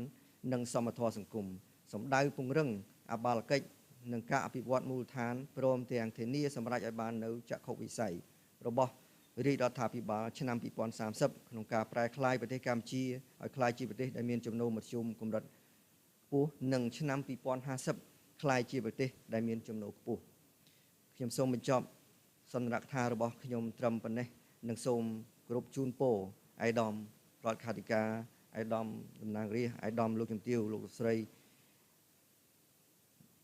ទទួលបាននៅពុទ្ធពរទាំង4ប្រការគឺអាយុវណ្ណៈសុខៈពលៈកំបីគ្លៀងគ្លាតឡើយនិងសូមប្រកាសបើកសិក្ខាសាលាផ្សព្វផ្សាយរបាយការណ៍ស្រាវជ្រាវនិងឧបករណ៍ Digital ក្នុងការលើកកម្ពស់អបាលកិច្ចល្អគណនេយ្យភាពសង្គមនិងភូមិឆ្លាតវៃចាប់ពីពេលនេះតទៅសូមអរគុណ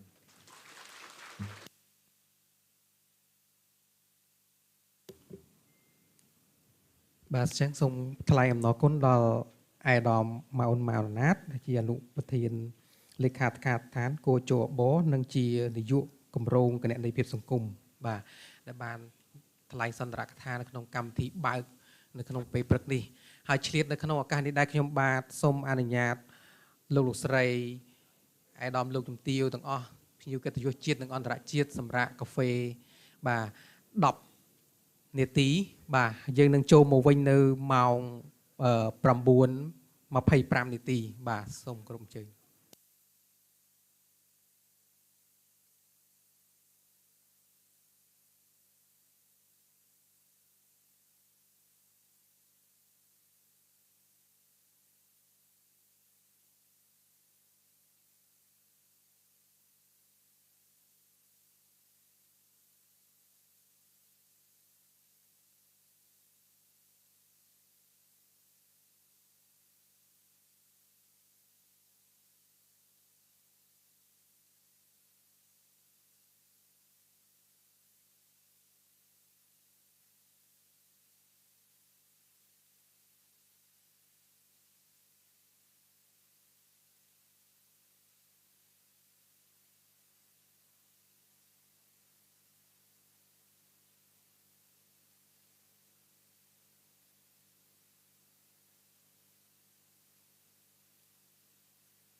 Testing 1, 2, 3. Looking forward to meeting everybody today. We have the Australian-Cambodian connection here. Hello. Hello, Tom. Yes, we hear you. That's okay. Okay.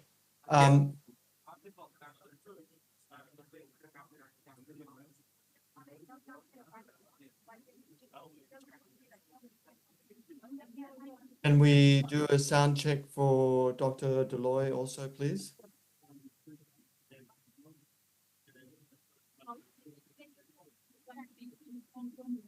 And Mr. Jeremy Crawford, CEO of Chamber of Commerce, and Dr. Hamanta Deloy from Chennai, Melbourne University. Fantastic. You're muted. Can you come off mute? Yes. Hi, Tom, and hello, everyone. Very warm welcome, everyone. And I'm just in the very early morning from Chennai.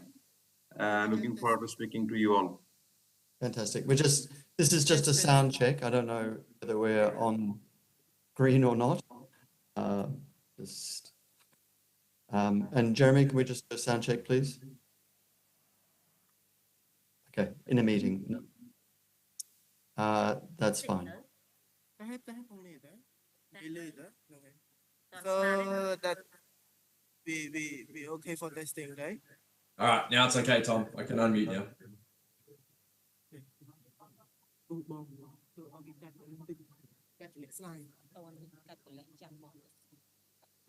Tom, just checking you can hear me now? Yes, coming through loud and clear. Yeah, I just needed mute to be removed by the host. It's all good now. Thank you. Okay. I will just try and check to see if it's all good from their side, because we didn't actually have any of their team with us.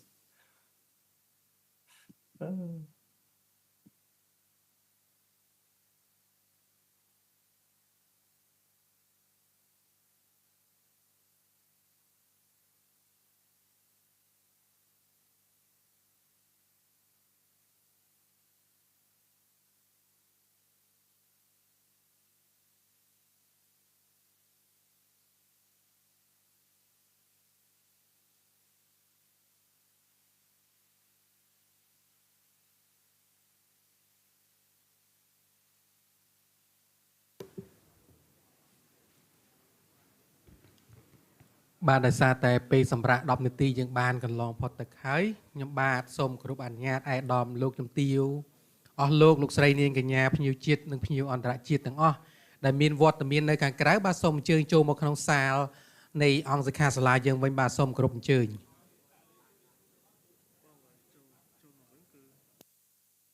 Yep, testing 1, 2, 3.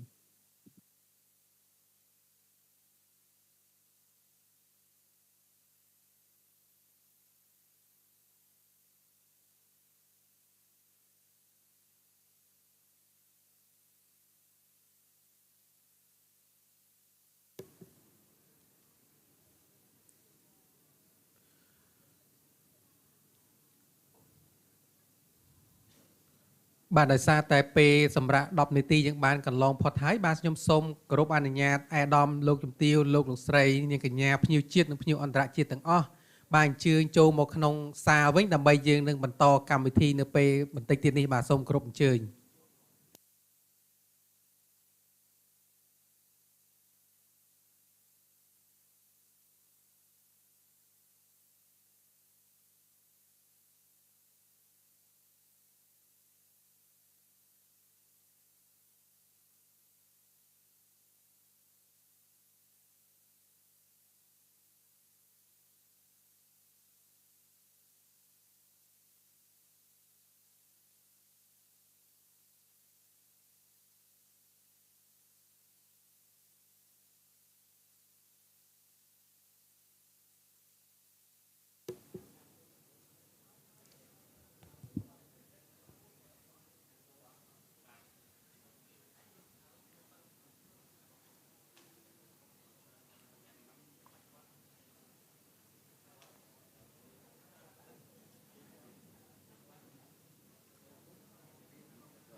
បាទតាំងនេះអ្នកកាន់កម្មវិធីបាទសូមគោរពអនុញ្ញាតអាដាម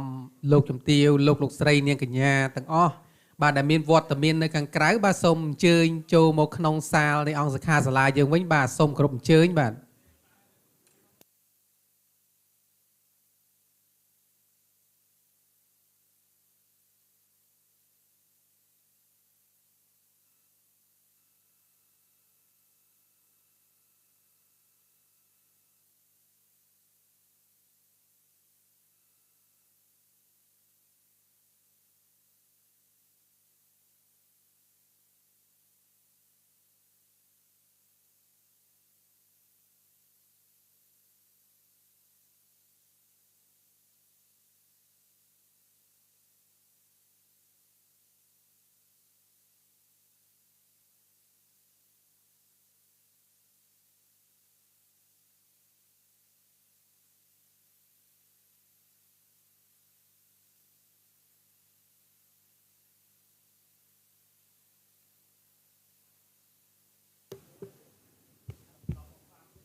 បាទជាសាជាថ្មីទៀតសូមគោរពអញ្ជើញហេដំលោកជំទាវលោកស្រីបាទនាងកញ្ញា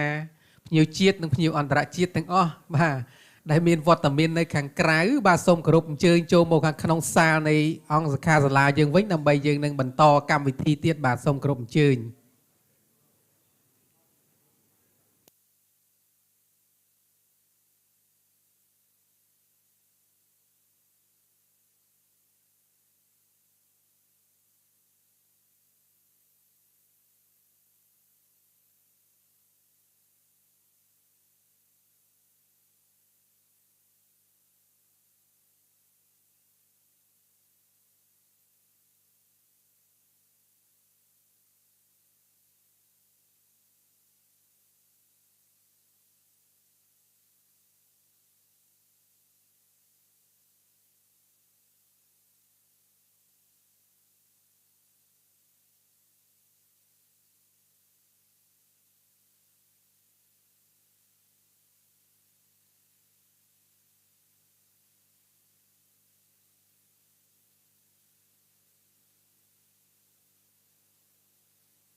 បាទដោយសារតែកម្មវិធីយើងនឹងចាប់ផ្ដើមឥឡូវនេះហើយបាទសូមគោរពអាយដាមលោកជំទាវលោកស្រីភ្ញៀវកិត្តិយសជាតិនិងអន្តរជាតិទាំងអស់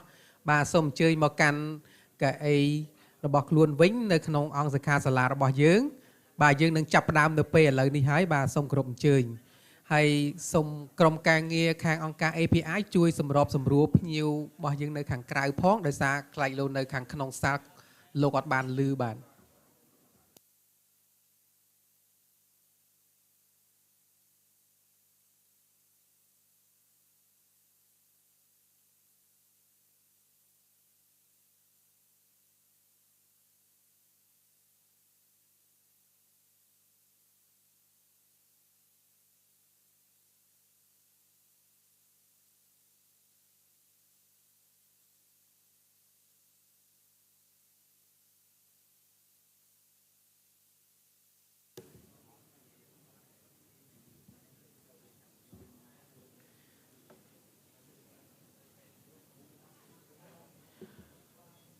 បាទអញ្ចឹងដោយសារកម្មវិធីយើងបានមកដល់ហើយខ្ញុំបាទសូមសម្លេងស្វាគមន៍ទាំងអស់គ្នាមួយមកដើម្បីយើងចាប់ផ្ដើមបន្តបាទបាទអញ្ចឹងជាកិច្ចបន្តមកទៀតនេះខ្ញុំបាទសូមជម្រាបជូនអំពីកម្មវិធីតាក់ទងទៅនឹងការចែករំលែកបទពិសោធន៍បាទ Smart Village បាទ model របស់សាកលវិទ្យាល័យ Melbourne ដែលជាការបង្ហាញតាមអនឡាញអញ្ចឹងលោកស្រីអាចនឹងមើលទៅលើ slide ហើយលោកស្រីអាចប្រើនៅកាសបាទដែលជាសម្រាប់ស្ដាប់បាទក្នុងការបកប្រែជាភាសាជាតិរបស់យើងបាទអញ្ចឹងលោកស្រីអាចមានកាសដើម្បីស្ដាប់អញ្ចឹងបទបង្ហាញនេះគឺជាបទបង្ហាញអនឡាញហើយយើងនឹងមានវាគ្មិនដែលជាលោកសាស្ត្រាចារ្យ Deloitte ដែលជាសាស្ត្រាចារ្យផ្នែកគ្រប់គ្រងអចលនទ្រព្យនិងសំណង់បច្ចេកវិទ្យាហើយក៏មានលោកថមដែលជាអ្នកដឹកនាំនៅក្នុងកម្មវិធីនេះបាទអញ្ចឹងខ្ញុំសូមជូនកម្មវិធីនេះជូនទៅដល់ថមដើម្បីធ្វើបទបង្ហាញហើយនឹងលោកបណ្ឌិតសាស្ត្រាចារ្យ Deloitte បាទសូមអរគុណសូមចូលរួមទាំងអស់គ្នា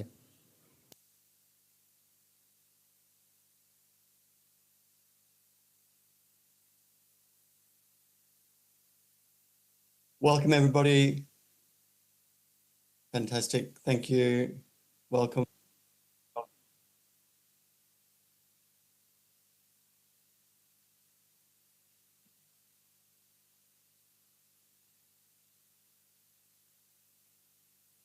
Just checking the audio. You can hear okay? Yeah. We hear you. បានលោកស្រីទទួលឮសំឡេងគាត់បានច្បាស់ទេលោកទទួលបានណាបាទអរគុណ Welcome, Excellencies, Secretaries of State, Members of Parliament, local government presidents, and all of the CSO leaders, the community leaders, leaders of API, and also I'd like to welcome all of the participants from around the world, from India, from Australia, from USA, from Vietnam. Thank you for joining. This is a very important meeting today. I would also like to welcome our esteemed guests, Dr. Hemanta Deloy and Mr. Jeremy Crawford, CEO of the Geelong Chamber of Commerce.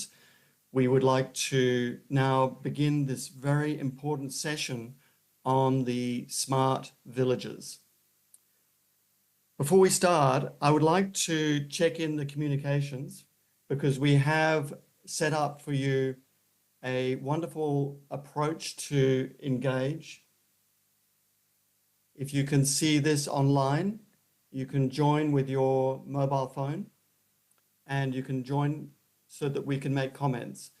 So please raise your hand once you've been able to join the group communication system.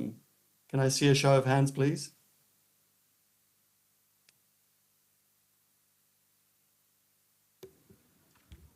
Bạnលោកស្រីមាន QR code នេះហើយនៅបាទបើសិនជាអត់ទាន់មានទេអាចសុំ scan បាទដូចខ្ញុំបានជម្រាបជូនព្រឹកមិញបាទយើងអាច scan នៅខាងនេះព្រោះនៅក្នុងនេះយើងអាចសួរជាសំណួរ online បាន Because we are starting a dialogue to support the leadership of Cambodia. We want to support the leaders and all of the communities that each of you represent.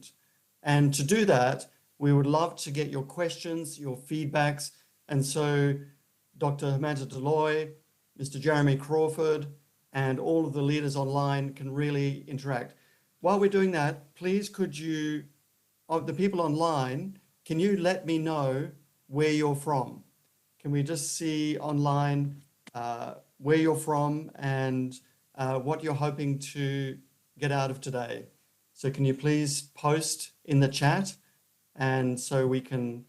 see where you're from?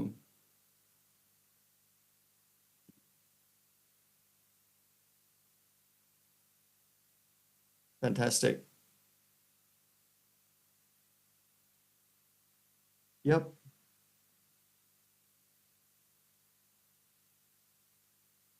Fantastic. Let's keep moving because today is, can I just see a show of hands? Everybody been able to join the group chat? Please let me know. Yes. Fantastic. Aloha from Maui and Hawaii from Mr. Marshall Lefferts. Fantastic. Thank you for that. Good morning from India from Mr. Devashish Sarkar. Mr. Jeremy Crawford from Geelong checking in. Fantastic. Welcome everybody from around the world. Today we have an extraordinary opportunity. I would like to ask you, would we love to see dynamic economic development in Cambodia? Can I just see, give me a thumbs up? Can I see a yes? Great. Yep, thumbs up. Fantastic. I can see the front row. Thank you for your leadership. Would you love to see Cambodia recognized for its cultural and spiritual leadership? Can I see the, yes? Yep, fantastic. Thanks for the thumbs up online. And finally, could we imagine, wouldn't it be brilliant to see Cambodia as a leader in climate and social sustainability? Yes? I'm going to give you one very interesting fact.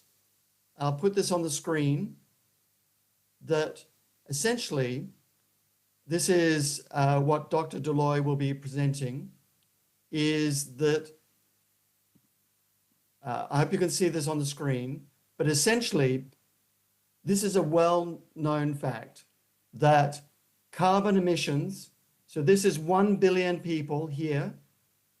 so these high energy countries, so you can see Middle East, Canada, Saudi, Australia, USA, etc.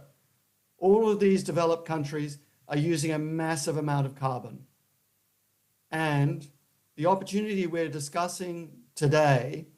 is that Cambodia, the Kingdom of Cambodia, this beautiful country, can lead Africa.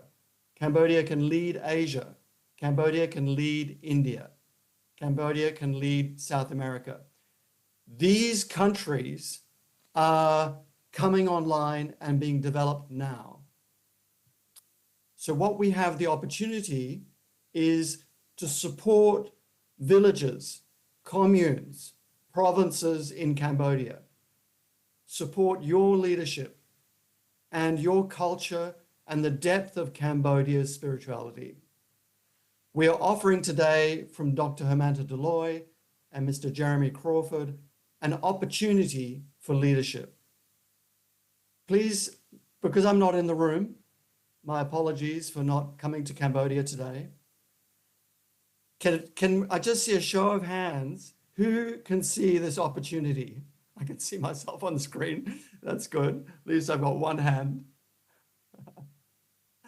Fantastic.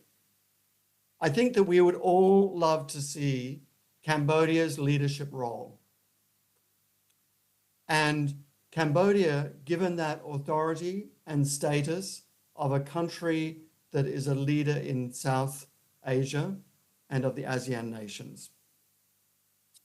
I will very briefly make some introductory points so we can be moving on with Dr. Hermanta Deloy very briefly.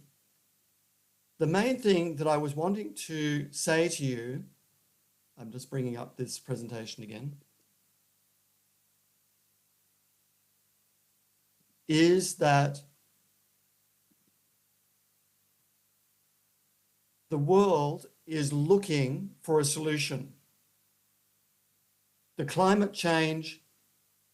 debate is now moving to a stage where the poorer nations, the developing nations, the nations with culture, with connection to the environment, connection to family,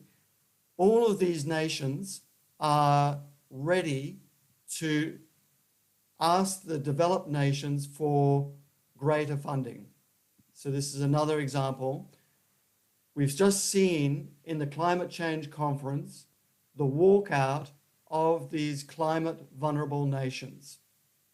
They are looking for a model of executive development. So Dr. Hermanta Deloy is offering to support your leadership. Mr. Jeremy Crawford is offering to support your leadership. Where do you want to take Cambodia? Your beautiful population, your 1,600 villages can benefit from this effective development model. Low cost, highly effective, cutting edge. Why? Because you want to give this to your people, plus you want to lead that 40% of the world's population, which we just saw, that is coming online now. And also, we would love to facilitate Cambodia accessing some of that climate change funding. They're going to add $1 trillion per year. We can't guarantee this. We want to support you. How can this happen? This can happen by bringing the best technology in the world. Mr. Crawford will talk about this. This can happen by Cambodia joining this global movement, by Cambodia leading this global movement. And please join Dr. Deloy's conference coming up next week. And Cambodia can demonstrate with quantified results how you are leading in the world. And we want to facilitate that for you. So this is a process of copying and taking the best from the $19 million example that Dr. Deloy has developed in India, and to work in case studies, to work in the already developed opportunity for a case study in Kampong Cham, to go to the National University in Camp Chimere and to develop villages so that people can go to university, to go to Tabum Kamum and to work with the plantations, to show them how they can create more income, plus they can be a lighthouse for the world. And I would like to invite you and everybody here, including the president of the Cambodian Chamber of Commerce here in Victoria, Mr. T. Tan, that we will meet you under the leadership of Mr. Jeremy Crawford for ASEAN in 2025 and put this plan to the ASEAN nations. Let's lead for this climate change conference, COP30, and provide a solution rather than crying and putting bits of masking tape and saying there's a problem. We have the solution. So what I would like to invite you today is to join in a discussion. I would like to request each and every one of you to please share our passion for the Kingdom of Cambodia. What if that not just 1,000 years, thousands of years of tradition is recognized in the world? What if that cultural icon in the world, Angkor Wat, is recognized not only as being an ancient monument, but being an icon of a country that is leading the future, the next 1,000 years? What if the deep spirituality of Cambodia is recognized in a very practical way through smart villages? And what if today represents a way that we can provide extra support for the beautiful nation of Cambodia? I'm passionate about Cambodia. I've even got one of these rare Australian Cambodian pins. And I would love to collaborate with you towards ASEAN in 2025 and work with each and every one of you online. Now, very briefly, we're just going to ask you to post your questions in the chat. So please come back to this Q&A. So we will just jump into now introducing Dr. Hemanta Deloy. But what I would like to do is to see your questions, your observation, even just a thumbs up to show you're here in the chat, you're ready to lead, and you're ready to let us know how we can support you. Today is about a dialogue. It's a first step. And we want to use this wonderful platform from Mr. Sachit Lam and API to start a very practical dialogue. So please join the QR code, and then I will begin by introducing Dr. Hemanta Deloy. Are you ready with us, Dr. Hemanta Deloy, who is currently based in Chennai, India? Yes, I'm ready. IIT Institute in Madras, or now Chennai. Yep. I'm ready. Thank you. Great. I will just see. So is everybody, how are we going in the chat? What does the world come to? Fantastic. Great. Thank you. Geelong calling in. Cambodia calling in. Let me know, where are you from? What institution are you representing? And how you are feeling about today, or a question that you might have. Lots of thumbs up. Brilliant. I'll just do a quick selfie because I know that Cambodia is the land of the selfie.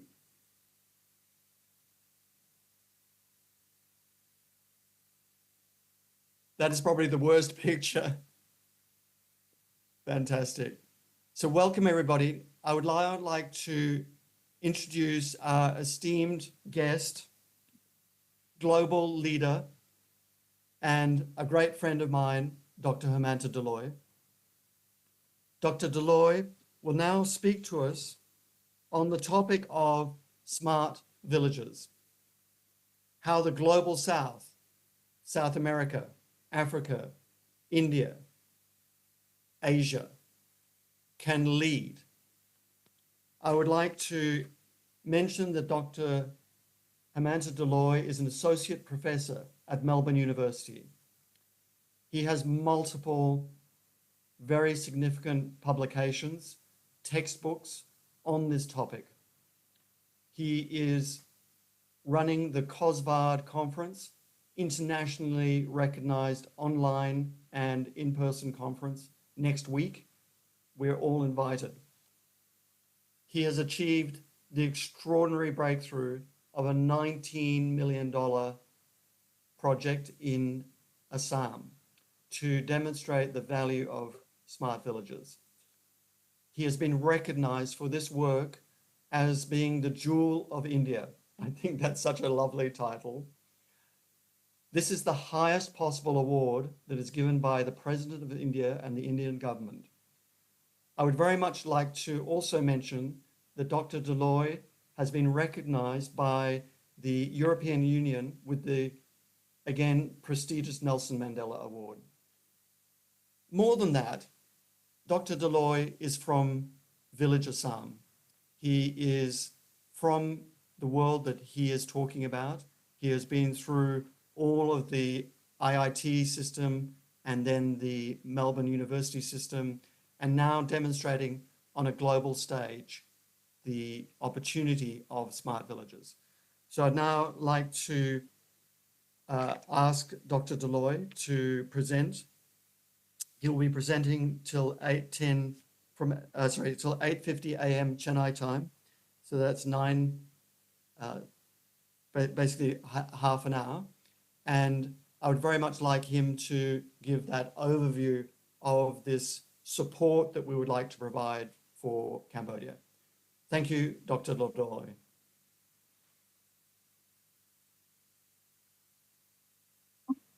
Thank you, Tom. Thank you, everyone. Am I audible?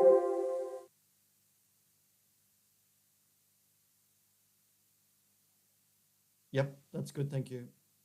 So am I audible and my screen is visible?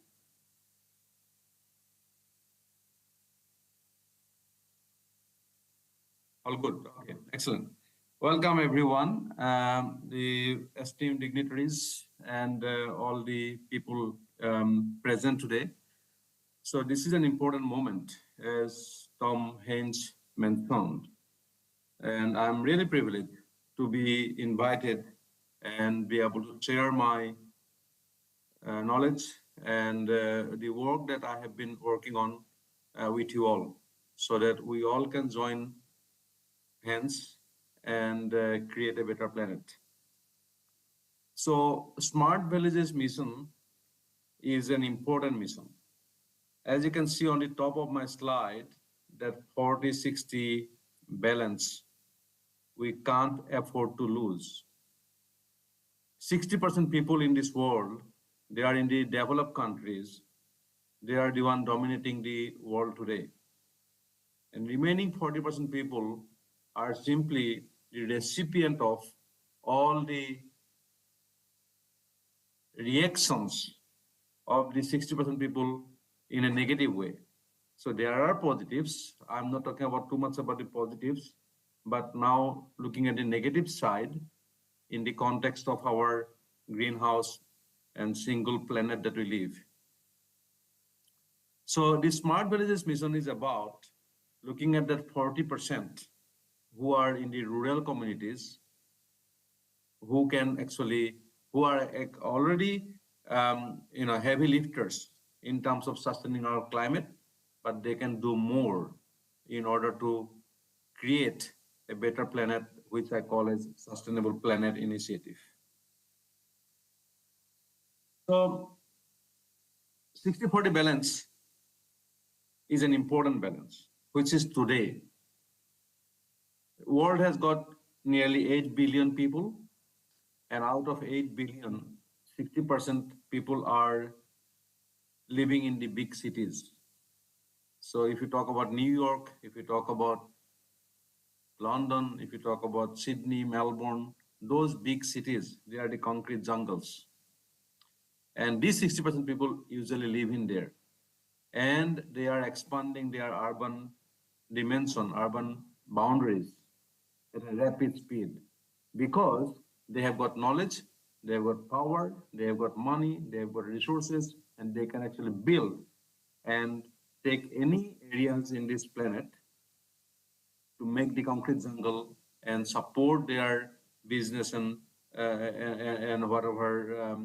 is their interest, which is important up to a certain extent, no doubt about it, because we are all, looking for, modernizing ourselves, and money really is an important enabler for modernizing people's life, no doubt about it. And cities are pretty much our centers in terms of creating money, creating wealth. Excuse me, Dr. Roy, could you share slide bigger? Sorry? Slide bigger. Sorry? Please make your slide full screen, Dr. Deloy. Oh, full screen is not coming? I think it is full screen on my side. Let me see. Okay, I'll share it again. Okay, thank you.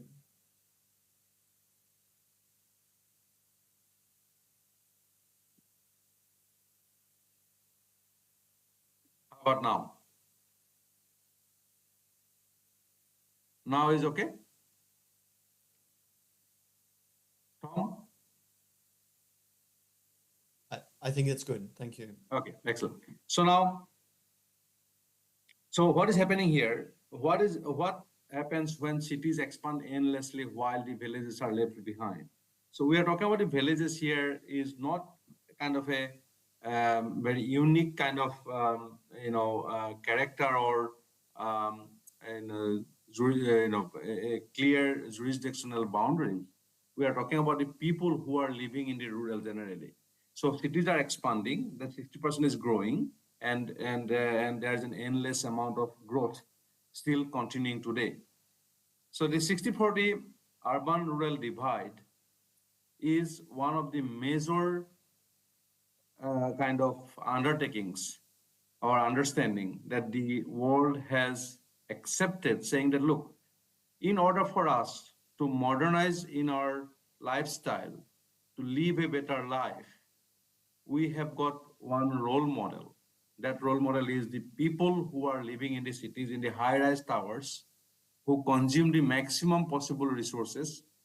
and who has got everything that this planet can ever offer. So we have considered that kind of lifestyle as one of the benchmarks for everyone to follow. And hence, we created a dilemma here that urban-rural divide exists, and that needs to be reduced. That is what we are all working towards. So 60-40 balance, everyone understands. But what they do not understand, that 60-40 balance, whether it's a good balance or bad balance today, that is not something that people have understood yet. At the same time, the urban-rural divide and closing the gap is what everybody is working towards. That means over the time, next 30, 40, 50, 100 years, this 40 has to be 0 and this 60 has to be 100. That's what we are all working towards at this moment. So, and I'll give you some examples about that. So that means if this trend continues,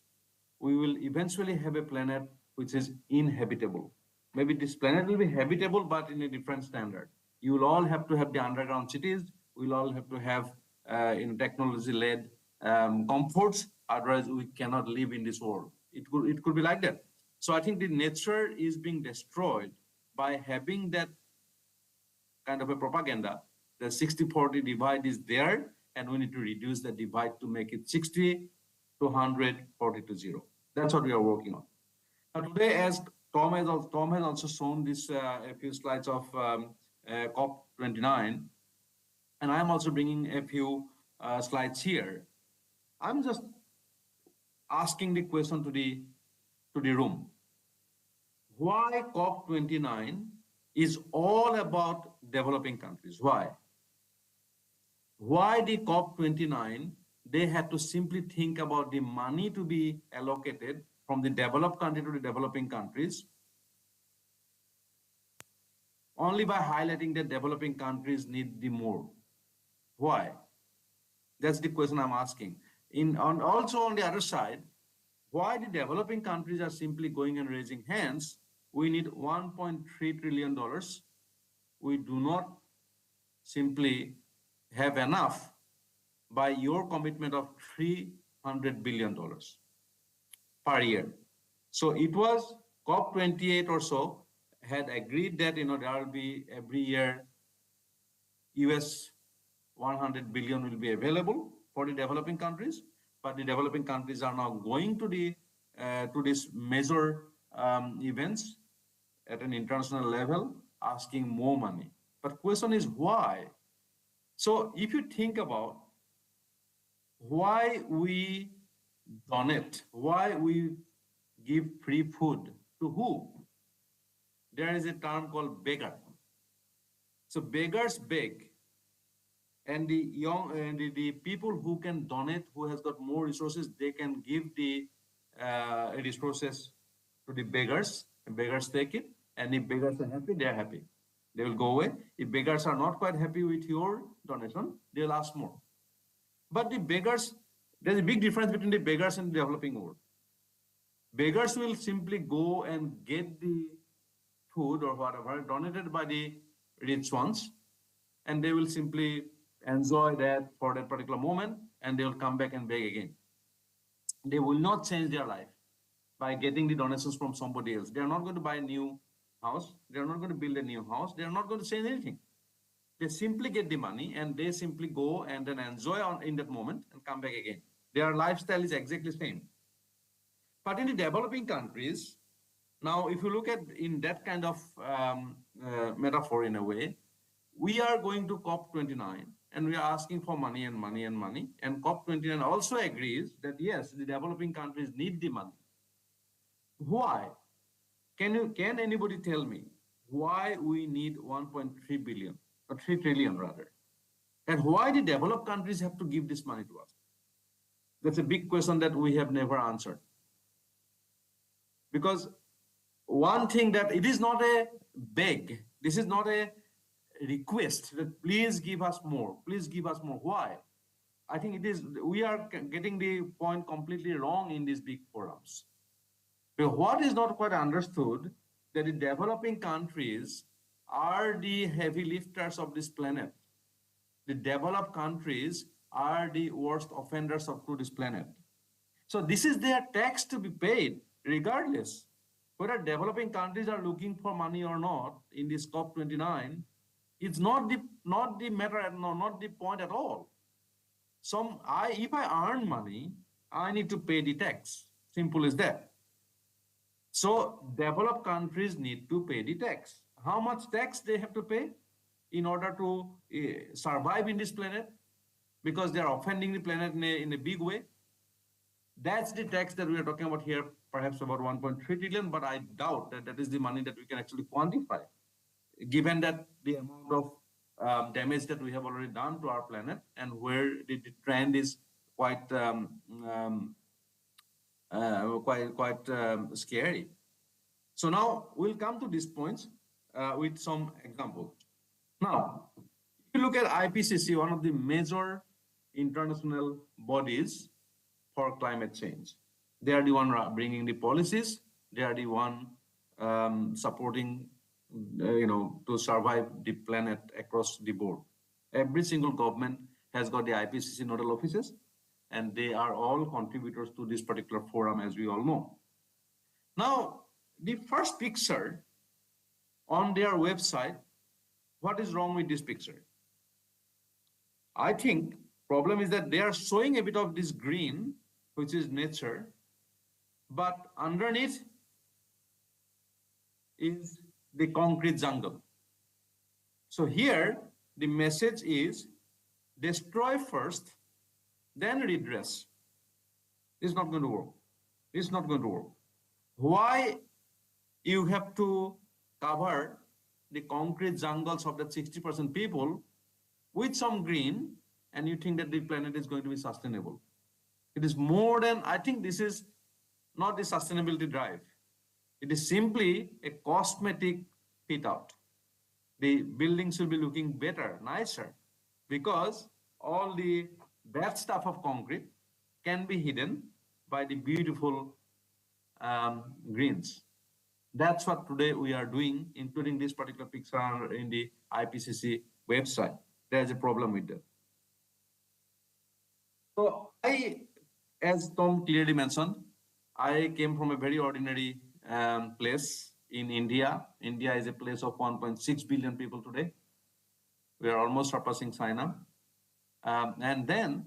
I'm one of those 1.6 billion, came from a very small town in the northeastern part of India in the valley of Himalaya.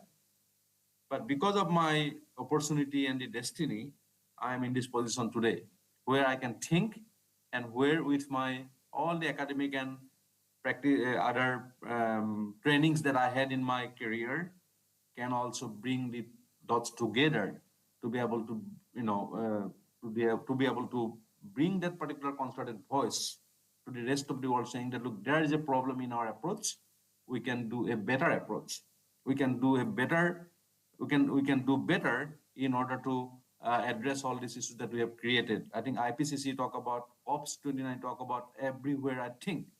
they are not quite getting the point that we need to really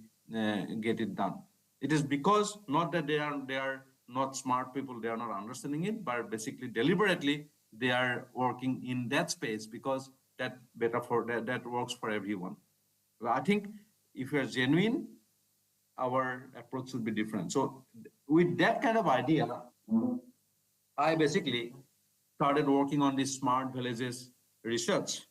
empowering the rural people and keeping them in the nature-based lifestyle.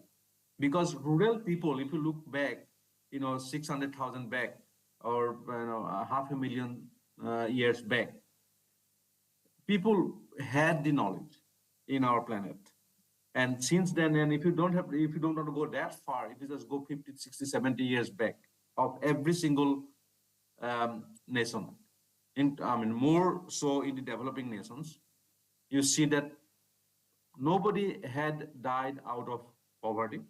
nobody had died out of lack of food, and nobody had died out of lack of shelter. People, in fact, this is the human evolution. We have learned how to build these shelters, how to secure our own food, and how to live in a hygienic and healthy manner. We have evolved a lot. And I was just reading a book recently, and that book is all about basically where that Indians have come from. It is written by one of the Western authors, but very interesting. So how that the link is traced all the way to Africa. This is a very interesting one. Anyway, so now having had that much of evolution, coming to our 21st century, we are at the peak of everything. We are at the peak of economic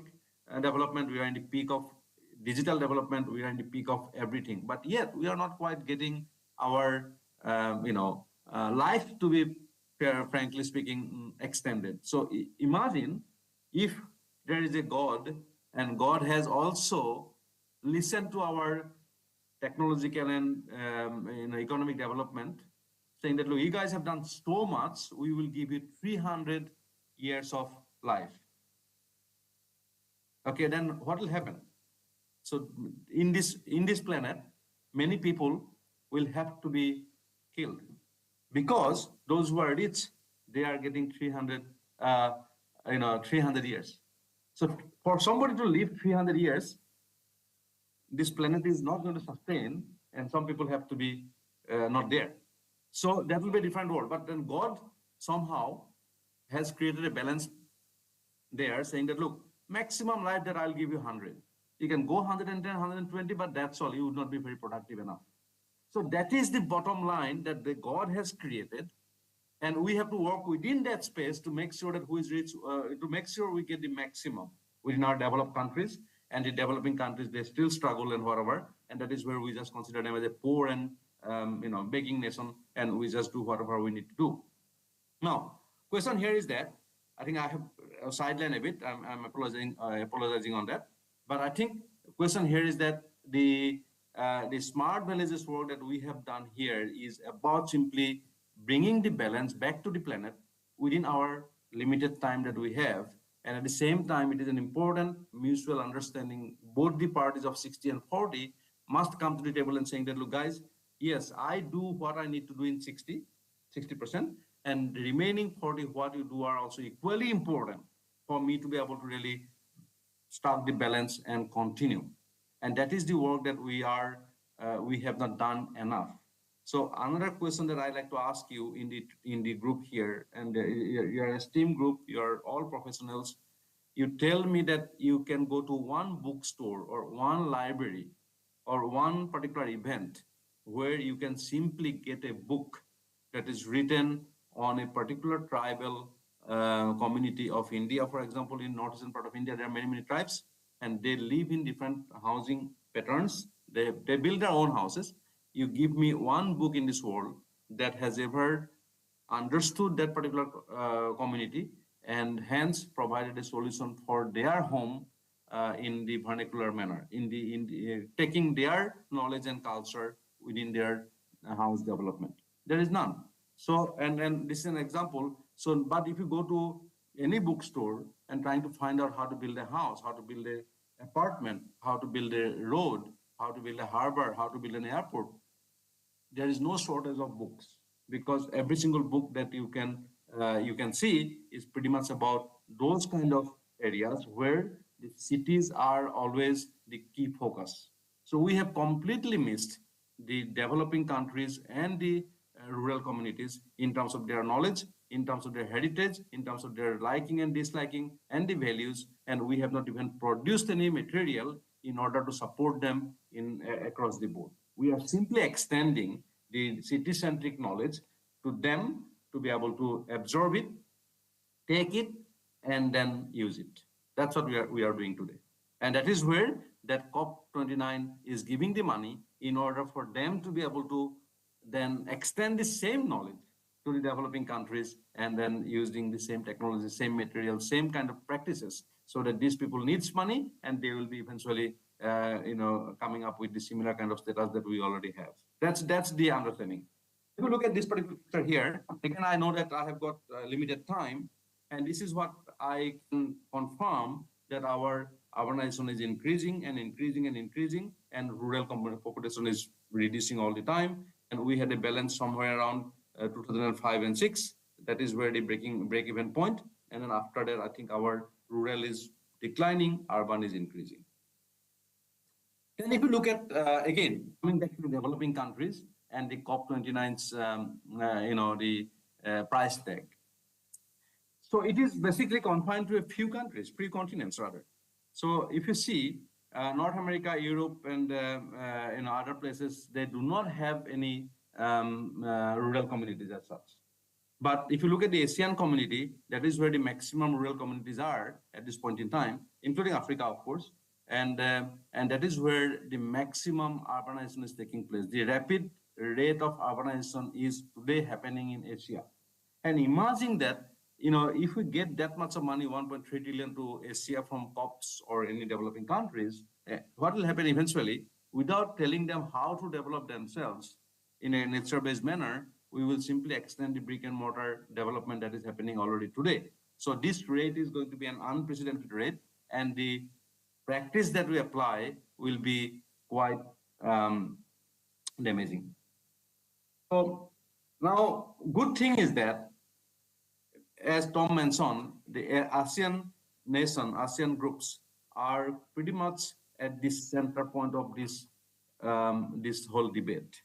They are modernizing, they are urbanizing, and they are considered to be poor and developing countries, and yet they are not given sufficient knowledge or sufficient leverage rather to be able to develop in their own way using the nature-based rules, using the heritage rules. We have not really given that. So now, if you look at India and China alone, out of all the developing countries in the world, so I think that is where the maximum traction can take place in terms of the number of population who lives in the rural, in a way. So I think modernization is happening in these areas in a massive rate, but we have got an opportunity to really do something better by simply not going across the board everywhere, every single corner, but I think focusing onto this particular region because of the critical masses there. And you being a country of a progressive country in a way by the status, and rapid modernization is also happening in your country, I think you also have a very, very important role to play within this space as well. Now, these are the similar kind of statistics. I don't have to say much. Construction industry is the worst offenders of CO2 emissions in the world. So construction industry today accounts for 37% of the CO2 emission. Imagine, out of 100%, 37% is coming from construction, but yet we are building our developing world with the same extension of brick and concrete practices to modernize them. So that means our construction practice hasn't changed. So this is where we can draw the line saying that, look, construction is needed for modernizing people, but that construction doesn't have to be with brick and mortar. People know construction well. So, as I said, thousand years back, people have been living in their own houses, constructing by themselves. We can actually go back to the nature, we can grow the nature, we can actually use the nature to develop our own shelters. And all we need is shelter. We do not need a massive concrete jungle in terms of living there. So I think at this point in time, that is a major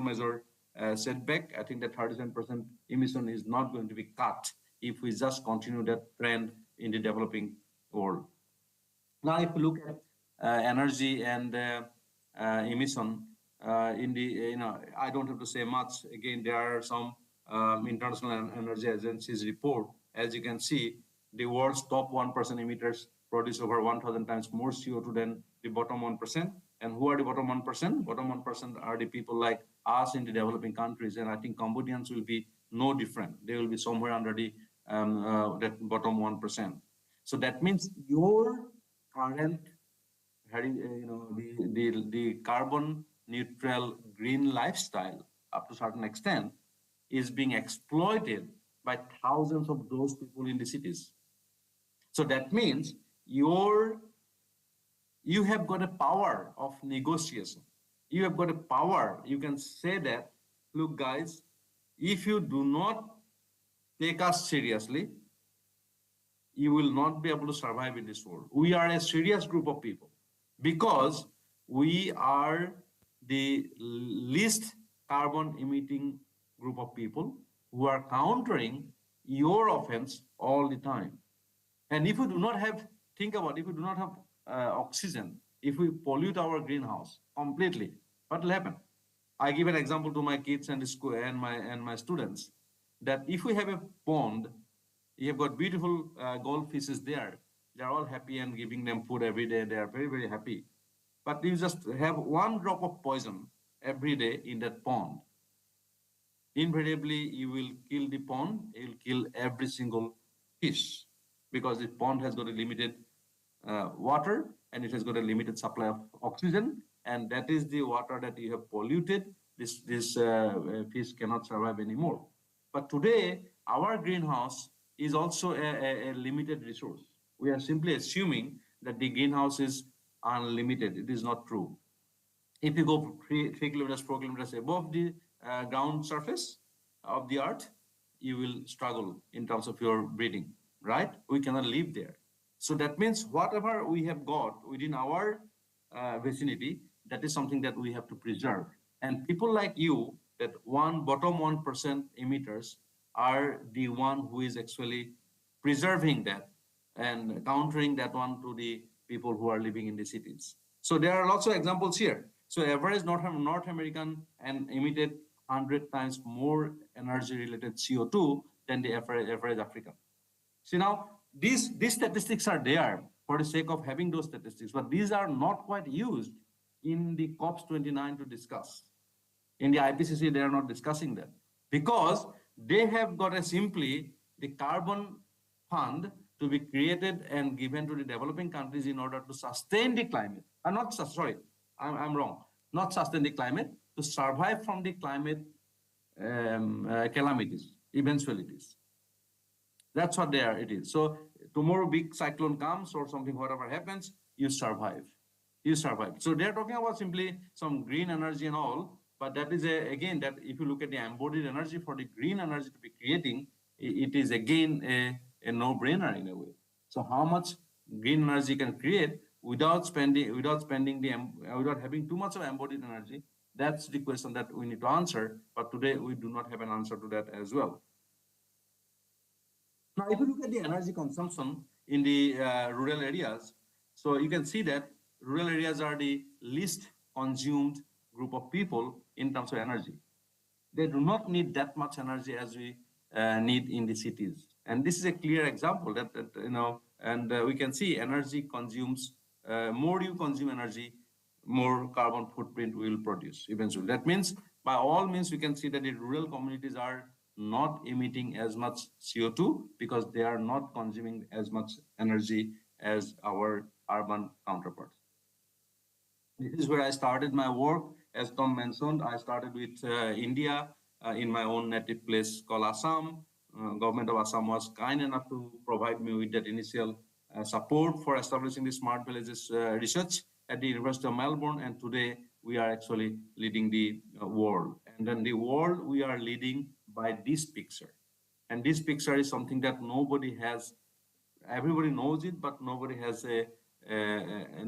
ever dared to bring this one up. I think COP29 starting point should be this one. And they have missed it. So that 60% people in the urban are the one, countered by that 40% people today. And now UN is already predicting that by 2050, the way the urbanization is going in our developing countries, 60 is going to be 68. The moment we bring 68 into the red circle there, the green circle will be 32. So we will be reducing that. Just excuse me one thing. Now, so here is that, can we afford it? So in today, 21st centuries, first half of 21st century, first quarter, we are almost in the first quarter of 21st century, 2024. This is the time. This is the time we cannot afford to lose this balance. This is the balance today, perhaps. And this balance is going to be got out of our hand very, very quickly the way we are going. And that is what our smart villages concept is needed. And Cambodia is very much part of it. But then quickly, I just want to show you what is the meaning of the smart village? How do we do it? It is all about starting from the bottom up. So we need to really understand the people. We need to understand the communities. We need to understand what they have, what they don't have, who lives in those pockets, and then how we can nurture their heritage, their values, their entire vernacular knowledge in order to develop their economy, village economy, in a much more carbon neutral manner. So that this 40% balance is still there. Maybe we can bring that 40% back to 50%. I don't know. But I think overall, our village economy has to grow in a quite different way, not like the urban way. And then that is where we can actually start seeing the results. So that requires the data. So now, luckily, again, in 21st century, our ITC has gone so far. We have got so much computing power and digital power today. We can use that power instantly to be able to actually scan the people, understand what they have, what they do not have, what they need, what they do not need, who lives in where, and immediately we can actually work on the direct intervention planning for those communities to be able to give them something very, very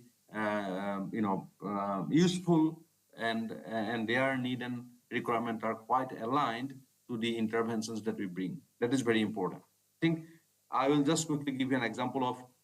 what I mean by that. I started with my own state called Assam in Northeast. Assam is a place of 35 million people, much bigger population than Cambodia as a country. And it has got 26,000 villages. And I think Cambodia has got 16,000 villages or something like that. So we started doing some work there. This is the Cambodian statistics given by Tom to me yesterday. Number of villages you have, there is 14,500 villages, and your population is much smaller compared to the population that I'm talking about here in India and in Assam. Now, but at the same time, you do have a voice. You are already, every person of you are equivalent to, thousands of you is equivalent to one person over there in the cities. That is how you are actually day in, day out contributing to their lifestyle from your end, and maintaining your carbon neutrality in your dealing. Now, this is the point we cannot miss. And now what is happening here, because of massive urbanization,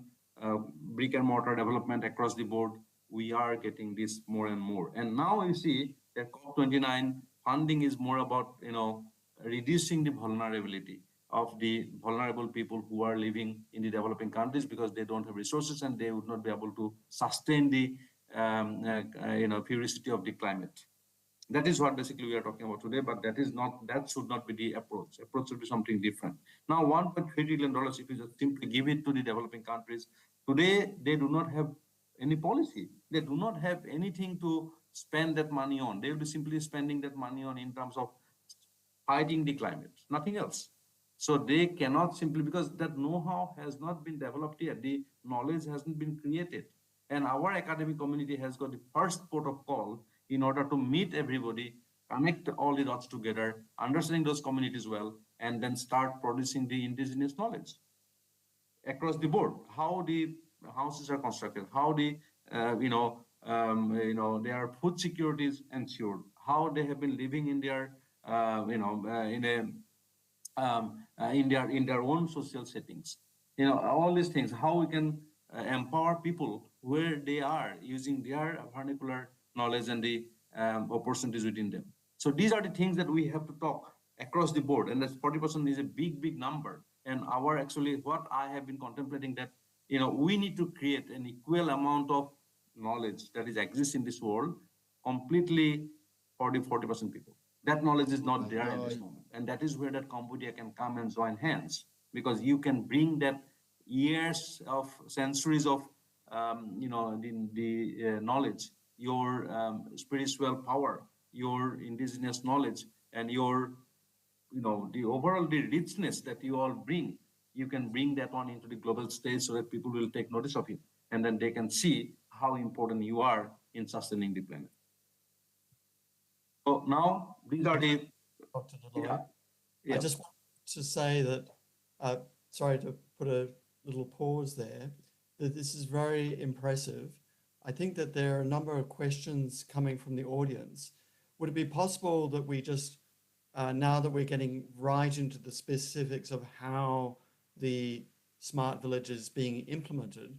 could we request that we have a question or two, particularly from the leader of the NCDD? Yeah, if you give me before that, Tom, I need another 2 minutes just to show you one small, a couple of more slides, and then I'll stop it there. How about that?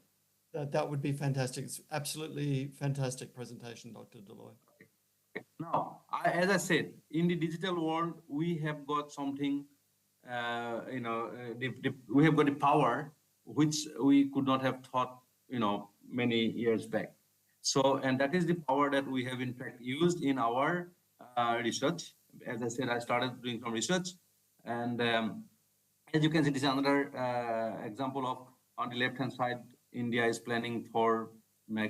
smart cities. But I, through my research, is saying that, look, smart cities are not required. It may be required for in some areas, but not for India today. India is still a developing country, and perhaps we need to think about more on the smart villages, and that is where our research has taken the notice of it. And then you can see on the bottom side, bottom slides, these are some of the indigenous houses in the flat plain area, the catchment area, and these people were absolutely fine in terms of their living. So their shelters are absolutely,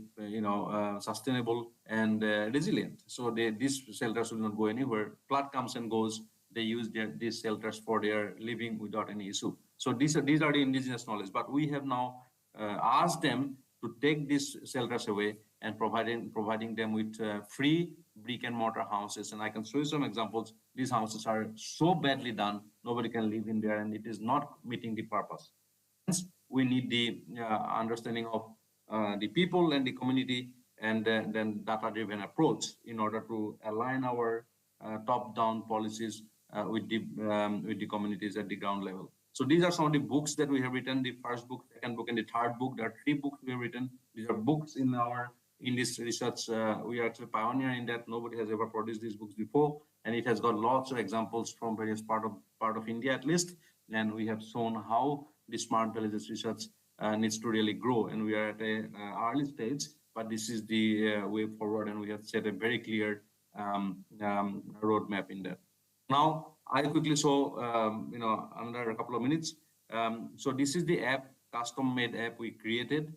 to collect the data across 2,500 villages across 2,500 households across 37 villages in a river island called Majuli in Assam. And this is where that location is, where you can see that red dot there. And then we have then put all the information into the smart data platform. We call smart data platform because data is very important, and this data has all come virtually. So we have trained the people in the villages, and we have given them the app with the tablets, and they have gone out to the field. They collected the data from every single household, including the photo of the household and the overall geographic area. And this is all put together in our smart data platform, as I said. And as you can see, every single dot here represents a particular house. And within the house, if you just click in, we know exactly who lives there, what they have, what they don't have it, and so on. So from the house level to the district, to the village level, to the block level, to the district level, to the state level, different levels of analysis that we can do in terms of basically what people have, what people need. And most importantly, we need to empower the people from the bottom up. Because some people, for example, if you go to the need-based needs tab on the left, you can see that need tabs are being clicked now, and you can see which village has what needs, which household has got what sort of needs are there. So these are the needs. If you can all combine it together, we can derive a much bigger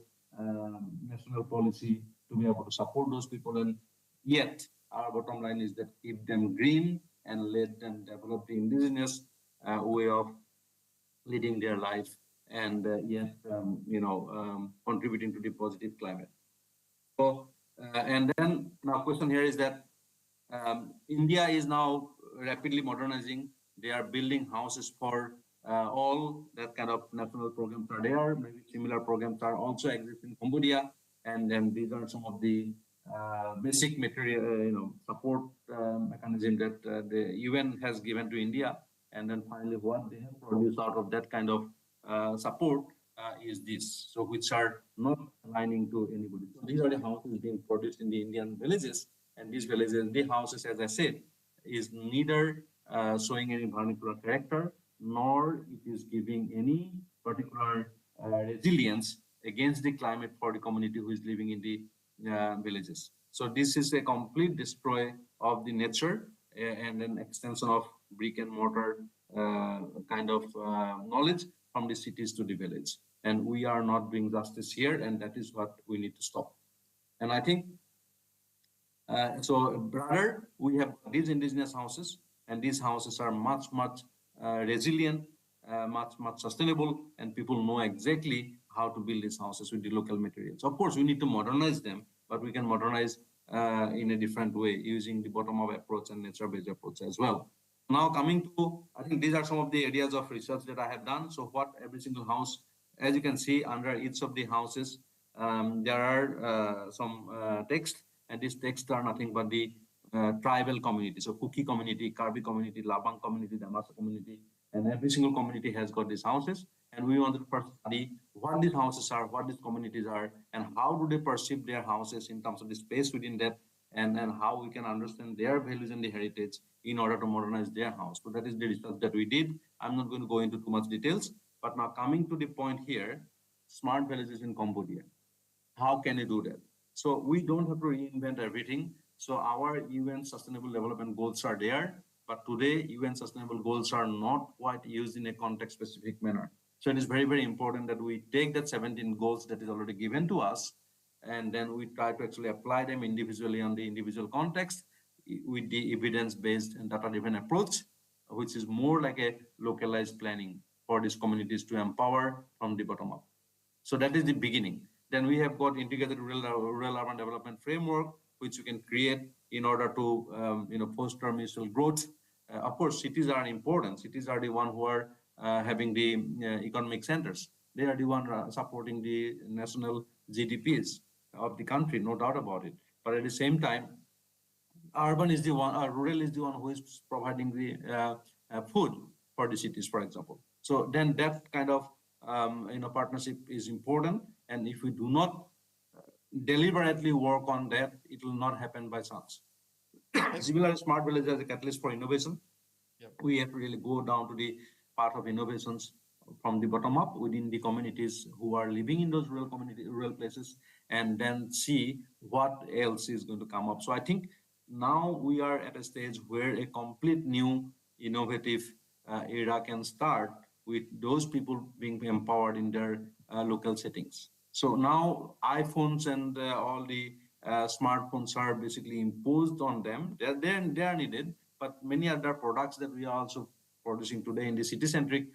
economy is being imposed to the rural as well. But rural may need complete different products in terms of their empowerment. So that is something that we yet to be developed, and we can work with those communities to see what they need immediately in order for them to be able to empower and sustain the growth. Socioeconomic impact of the studies, measuring climate impacts in the rural-urban balance, policy, governance, and innovations, and so on. Continue that. And finally, as Tom said, COSBIRD is a platform that I created, which is called International Conference on Smart Villages and Rural Development. This is in the 7th year.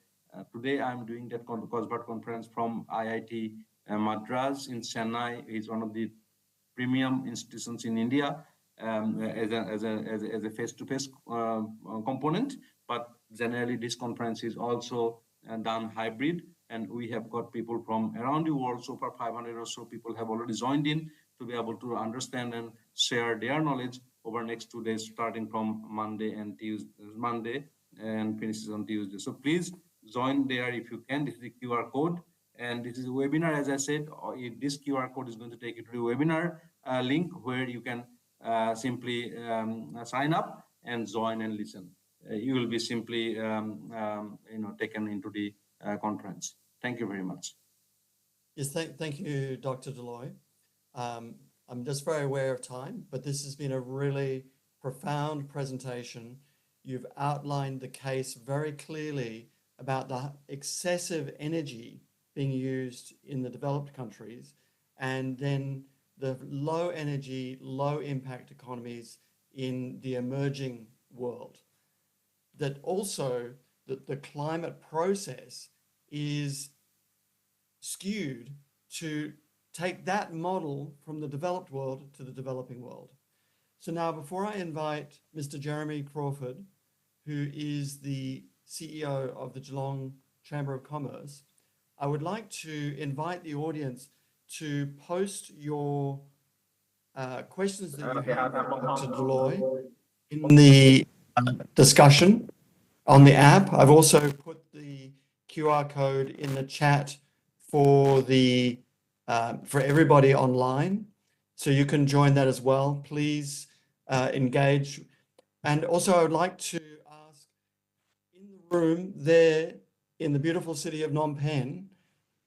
would I be able to get a question from the NCDD or one of the key leaders of the community service organizations for Dr. Deloy?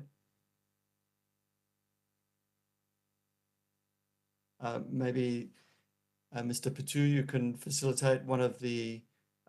leaders to request a question from Dr. Deloy and also Mr. Crawford coming up. Fantastic. So thank you for bringing those questions. We're just watching online. Thank you for so much. So Mr. Ratna Lok, sorry. Now my pronunciation will be challenged here. So thank you for posting that question. And could I just ask, is there a live question in the room there in Cambodia, please?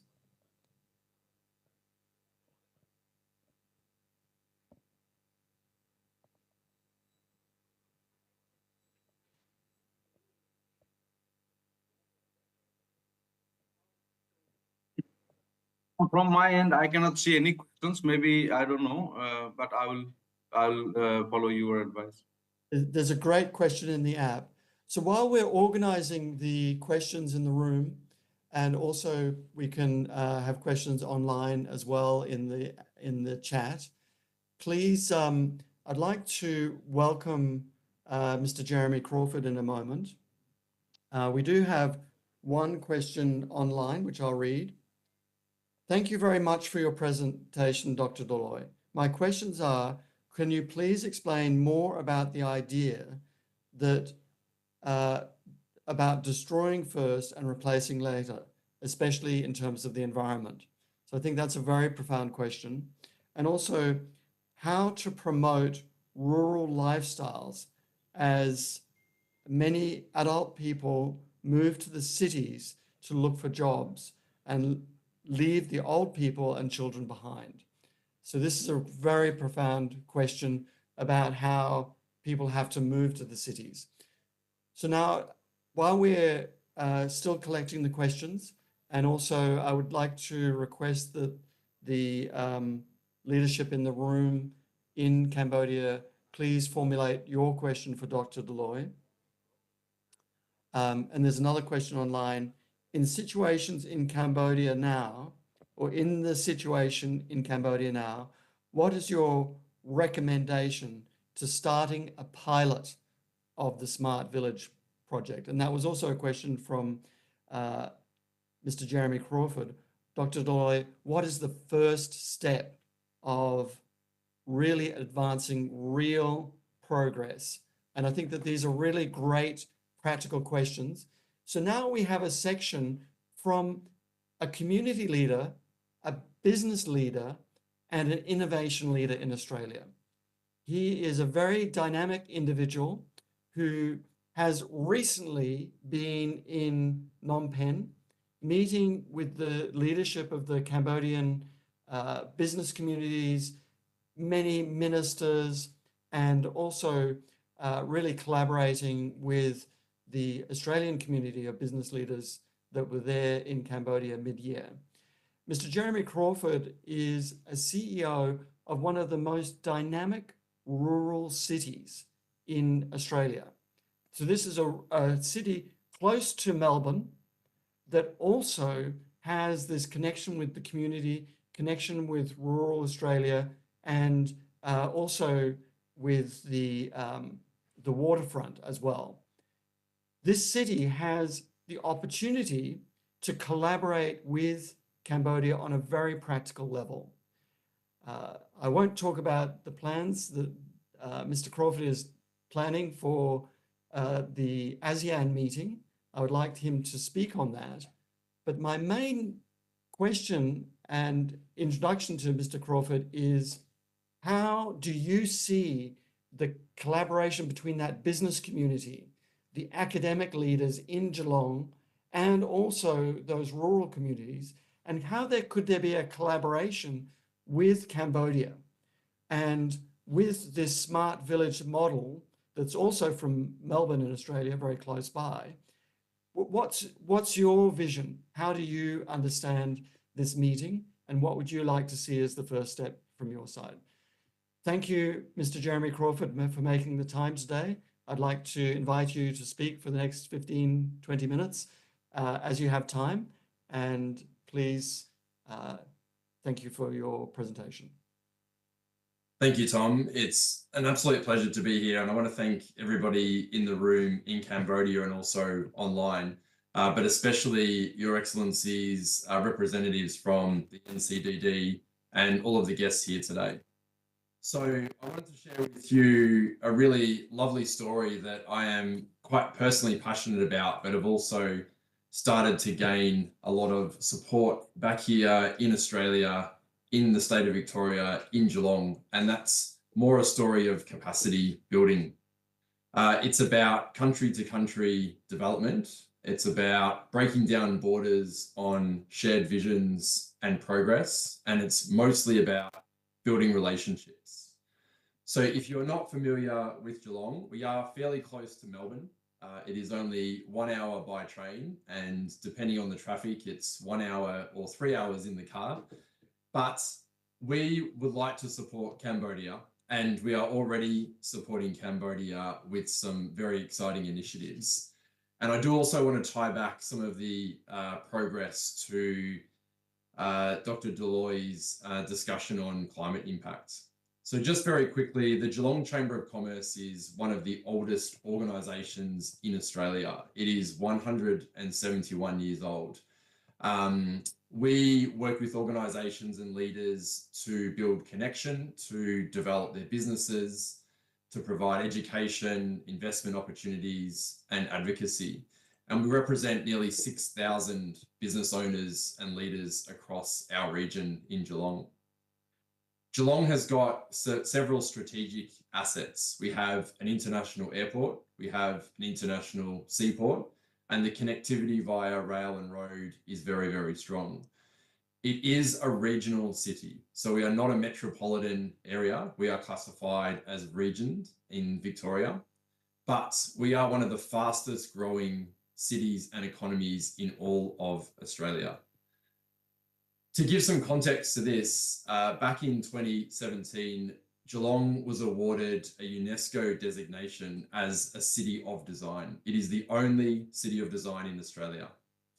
The reason Geelong was awarded this is because of the creativity and innovation that is building sustainable, resilient, and inclusive communities. We have a vision to be the most clever and creative city in Australia over the next 30 years. And this designation from UNESCO has some key components that really helps drive this vision. So firstly, you may notice some synergies between the city of Geelong and other areas in Cambodia. We have a very, very rich, diverse cultural and design heritage. We have gone through many different phases, but in Geelong especially, the foundation of agriculture and manufacturing and now tourism has been the backbone of our economy. We are known leaders in educational excellence. The Deakin University, which is in the top 200 universities in the world, has 3 campuses in Geelong. It is one of the largest universities in Australia.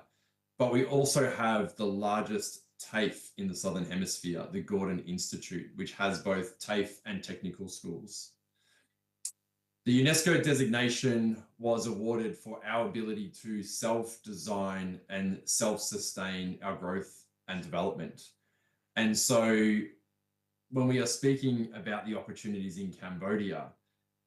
we have both opportunities to share our journey and our expertise and knowledge, but also learn from the pace and the development that Cambodia is looking to grow, which is very exciting for Geelong to receive.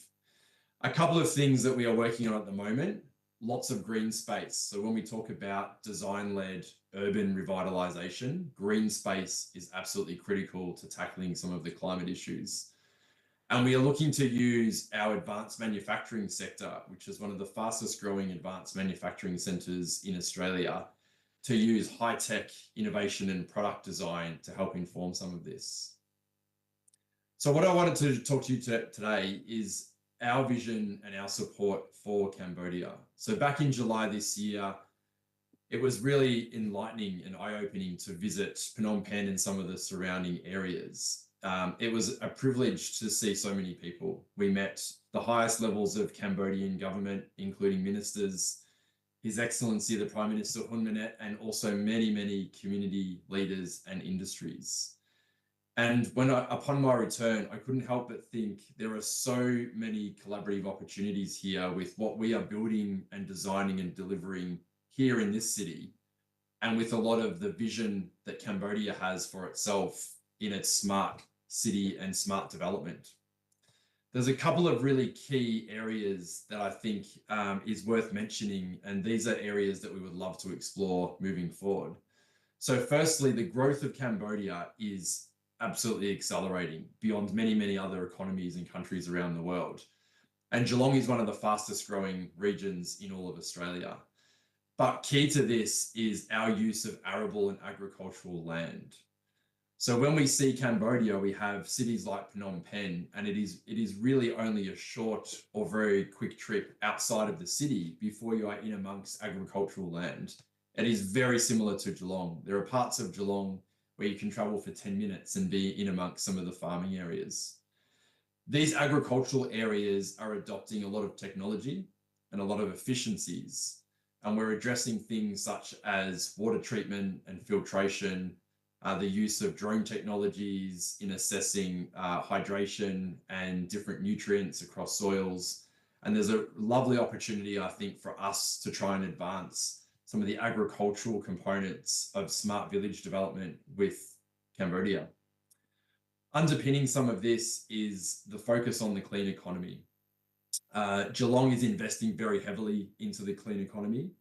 A couple of examples include battery technology manufacturing, battery storage, solar technology.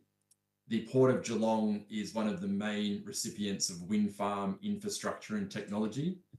and some areas in energy generation such as waste to energy infrastructure, which we recently held a conference on through the chamber, and other areas such as hydrogen production, which we have the Viva Energy plant here as opening up one of the first ever publicly available hydrogen delivery service stations. So when I think about renewable energy development, I think Cambodia has some significant potential to align with Geelong on renewables. We heard directly from ministers in Cambodia back in July the importance of the 2050 targets and how solar and hydro are leading the way in Cambodia's development. Just back in 2016, Cambodia's solar capacity was almost zero, and now it makes up over 12% of the energy mix, which is rapid development. There's definitely some initiatives to explore in aquaculture. So Geelong is very rich in both freshwater inland water, but also we have one of the only north-facing bays in the country, and we are on the doorstep of the Great Ocean Road, which is obviously sea. This green manufacturing and industry in aquaculture has attracted world first organizations who are doing very innovative work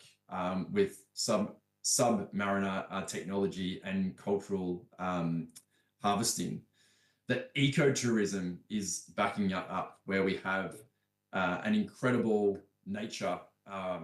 ecotourism industry in Geelong, and I see Geelong able to actually learn from the cultural heritage that Cambodia has and the attraction to tourism. I do want to address quickly the direct question from Tom about supporting in 2025 and tying into some of our discussions with ASEAN. There is a very general focus at the moment on trade expansion, and that is done at the moment both through some very specific trade initiatives, some export markets. We already have companies and organizations here that are providing raw materials and grains and other products and services. They're either utilizing structures such as the RCEP, the Regional Comprehensive Economic partnerships, and leveraging the ASEAN Free Trade Agreements network. But I think that tying in our education and innovation exploration and investing through our universities and TAFEs to build capacity within Cambodia is one of the key areas to explore. We have already started these discussions. We've had discussions between the ambassador from Cambodia to Australia, His Excellency Mr. Chambaran, with Deakin University and the Vice Chancellor. We have had the Cambodian Chamber of Commerce President of the Melbourne Division, Mr. Titan, who is on the call today, visit Geelong several times. And we've also had Francis Wong, who is the chair of ASEAN Australia Business Forum, come down to talk about the opportunities across Cambodia and more broadly. There are obviously a lot of things to explore, but I just wanted to touch on one very specific initiative which we are looking to share in a little bit further detail beyond this call. We have what is called the Common Ground Project here. If you can imagine 4 acres of land, and it's a regenerative farm and social enterprise that provides food security and an economic platform for villages to be able to sustain themselves with the land that they occupy. This is a place where villagers can grow, cook, share knowledge, provide community collaboration, build workshops, training and employment pathways that create jobs, and where profits from services and products go back into the village people. This is situated just 15 minutes from the city of Geelong.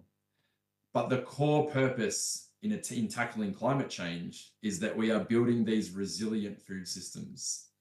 They're not reliant on large retail chains and supermarkets and logistics and distributor networks. They are located in a very small footprint geographically. And it's creating meaningful social change, and it's creating the ability for the particular village to be able to own and drive their own economic output.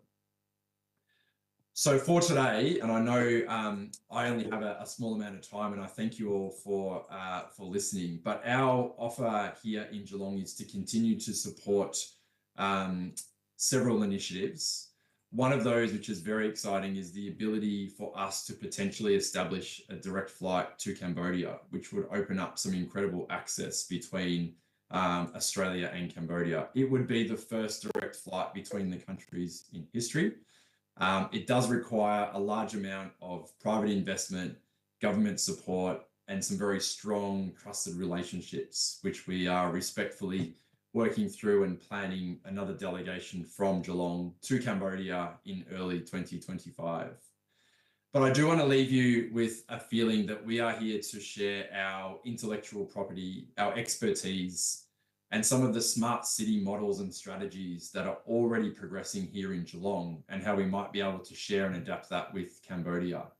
And of course, for anyone who is interested, we would absolutely love to invite an opportunity to bring a further delegation from Cambodia to here and share some of those pathways and industries that are building some of the infrastructure that we believe we can help build in Cambodia.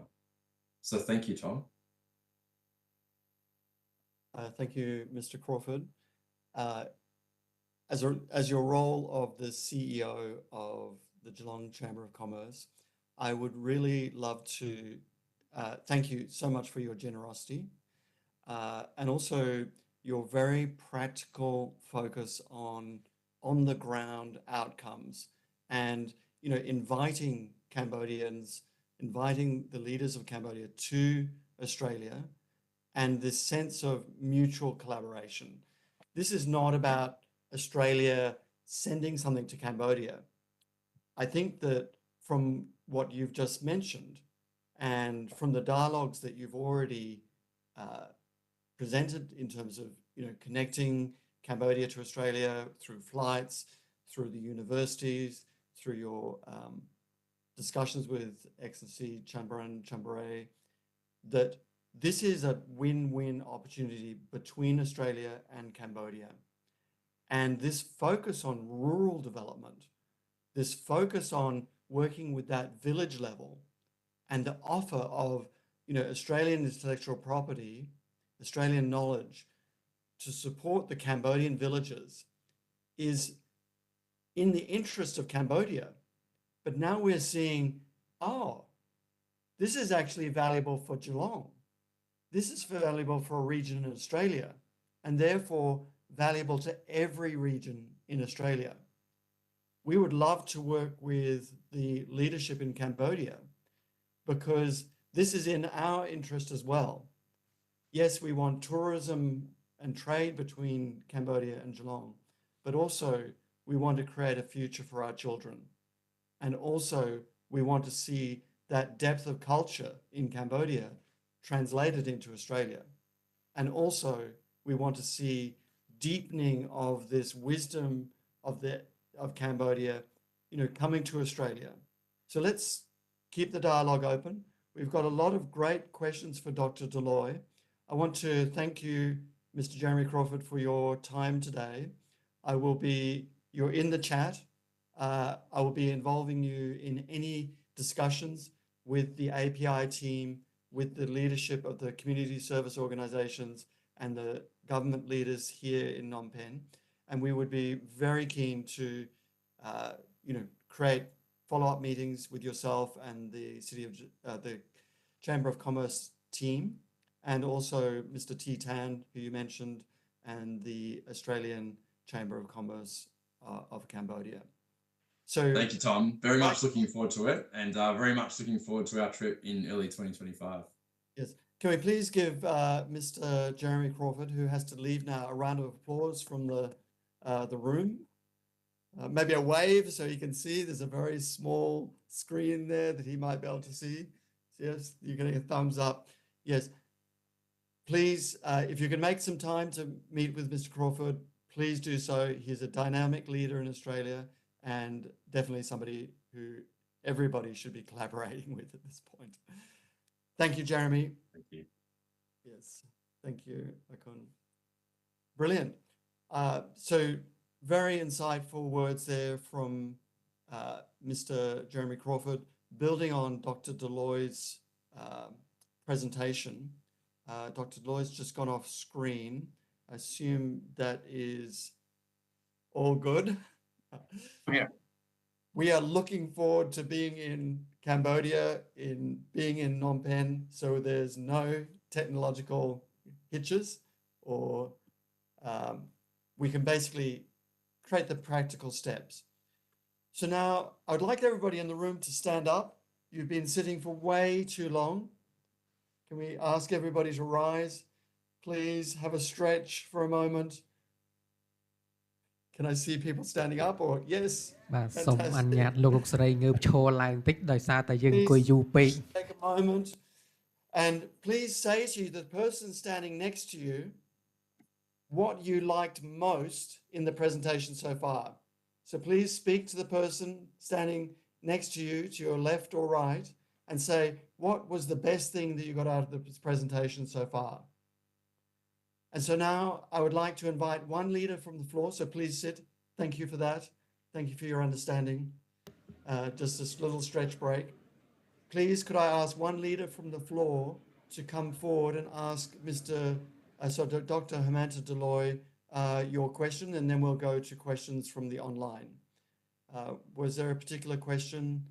that you'd like to ask, or could be from the community service organizations? While we're waiting for that person to come forward, I would like to thank everybody in the room today. This is a long meeting, a significant meeting, and a meeting that maybe represents a moment in Cambodia's history that represents a change in economic development, building on the resources and the community and the villages you have in abundance in Cambodia. So, Mr. Sajid Lam, Executive Director of API, were there any questions in the room? Otherwise, I can go to the online questions. Yes, I see a hand going up. Please come forward, sir. Yes. Yep. We'd love to hear a question. Thank you. Please take a moment to introduce yourself. We are very excited to get that practical engagement between Australia and Cambodia, India, Cambodia. We've also got USA on the line and Vietnam. What was your question, please? Oh, hi. Hi, my name is Sokan Sok from Ministry of Land and Urban Planning Construction. Yes. Yeah, first of all, I just want to congratulate the workshop. It's wonderful. A lot of good information. And thank you for the opportunity to share some of the work that we're doing here. And hopefully we can find ways to connect and realign, align with some of the best practices from around the region and the world. So at the Ministry of Land,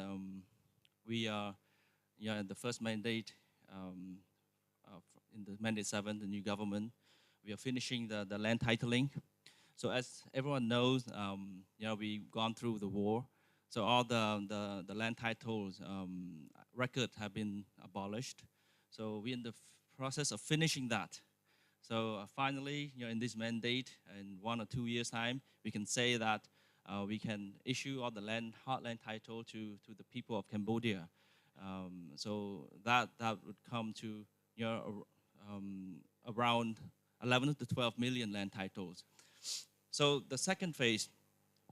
in this first phase, other than the land titling, we are also doing the digital transformation, as some of my colleagues just mentioned from the NCDD. So this is a government-wide effort. We are putting all our services online, so it would be accessible, not just for the people in the city, but also in the rural area. They can directly apply for or access any information or do any application from the rural cities. So we're bridging that divide. And second phase for us, which is relevant to our workshop here, is we are focusing on land use planning. Land use planning for the commune level. Over 1,000 communes that we need to do this. And from the city, of course, at the city level, district level, and then we're going down to the commune level. And in this process, we are also looking at the village. What can we do better, to improve the life of a community at the district, commune, and at the village level? And this is the topic of our discussion here. That Dr. Deloy has kindly shared with us the experience in Assam, in India, of what it means for them to build a smart city at the village level. So for us, for the government, we have established the joint committee with the Ministry of Interior and the Ministry of Land. Our ministers have created a joint committee to look into this, the land use planning. And also, what my ministry is looking at for village, we call it Phum Ksem San. Right? Phum Ksem San, in the sense, is a happy village, which is a similar concept, what we are striving for. As the Bong Lam at the beginning, our missions are the same. We are seeking to improve the livelihood, the livability, the quality of life for our people down at the village level. So regardless of the name, mission's the same. So for us, we are also in the process of gathering all the data and the best practices to formalize, the concept of the same sound at the village. I understand the Ministry of Interior, they have the smart village also. So we'll be working very closely, within the government and also with the civil society, with the NGO like API, doing great work, and directly from the people and from the private sector also, to come up with with the essence of what is that village that people want. I think smart village is certainly a very strong component of it. And then Tom also mentioned about that sense to preserve the heritage, the cultural and the religious aspect of it. That what makes living in a what improves the living conditions, not just the hard infrastructure. That side of the soft infrastructure, like the sense of community, sense of belonging, the food you eat. So all this, the government, and then the road that we built, make sure that we include the walking and the biking lane, and creating the public spaces. So all in the hope that we can improve the life of the people, right down to the village level. So I think what I can say is what our work is pretty much aligned. And I suppose in terms of question for Dr. Deloitte, his great presentation, 2 points. I think one is he raised the idea of the smart village, using a lot of the infrastructure, the green technology, and then some of the app to improve the livability there. I recognize statistics, saying that 37 or 39% of the population in India for the illiteracy rate, which is very high. I think that would be a very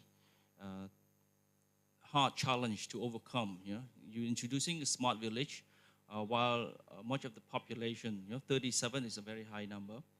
37, 39 in Assam and 37 India-wise, for them to adopt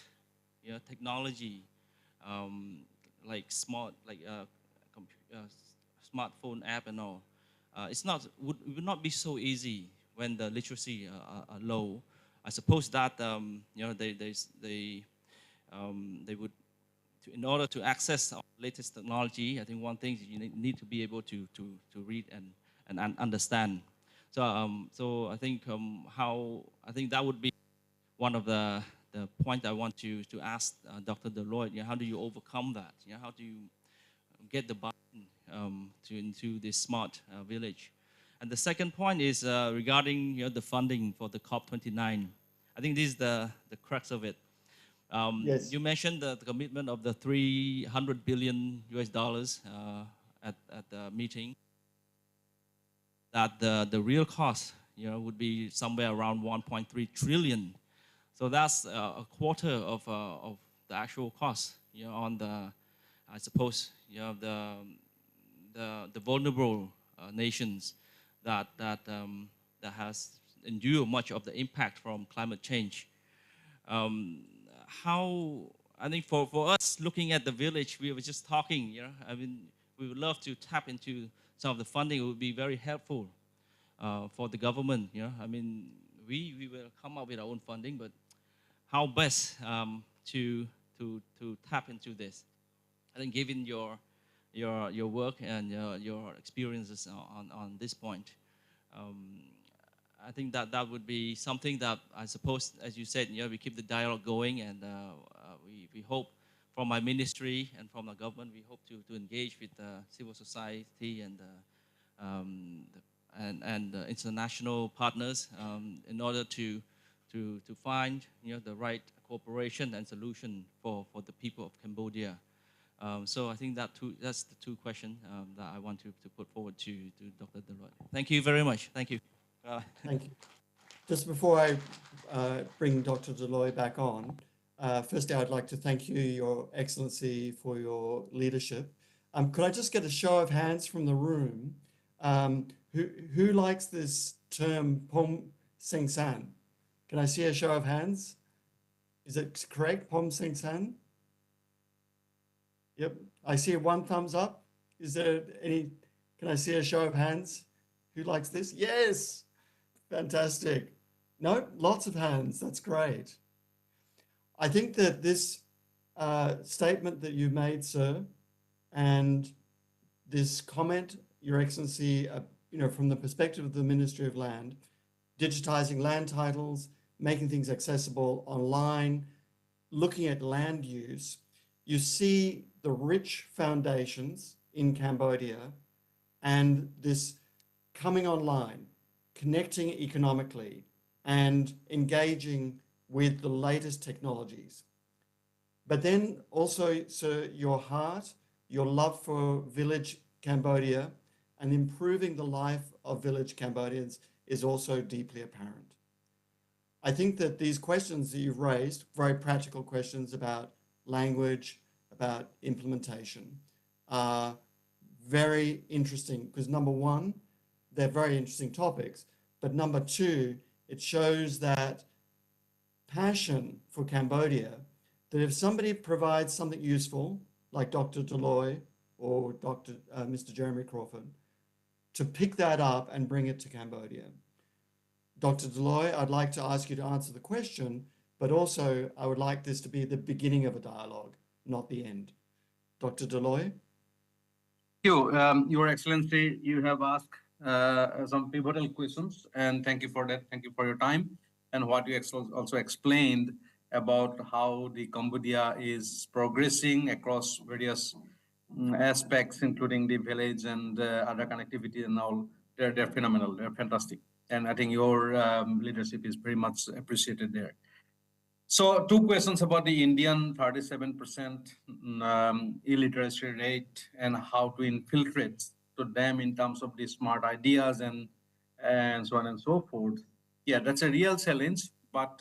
what we have done basically, there are leaders, there are volunteers within the communities. You can always train them. You can always tap onto them. So we, in our 37 villages, we have actually trained 7 villagers, 7 volunteers rather. They're young people. And then we also look at the local colleges and the universities. Whatever the academic institutions you might get locally,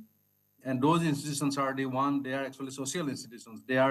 have got the mandate to be able to take everybody along within that community to support.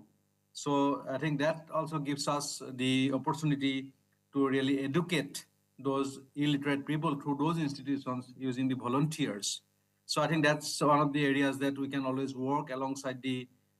Smart Villages mission as well. So my answer to that is that yes, the local volunteers, local heroes are to be tapped in first. And then we have to then slowly, get those people work with the community to be able to understand who are they, what they want, and things like that in the local settings, so that is transferred back to us in a understandable language. So that is what we have done, and that is possible. But again, you need the local heroes for sure.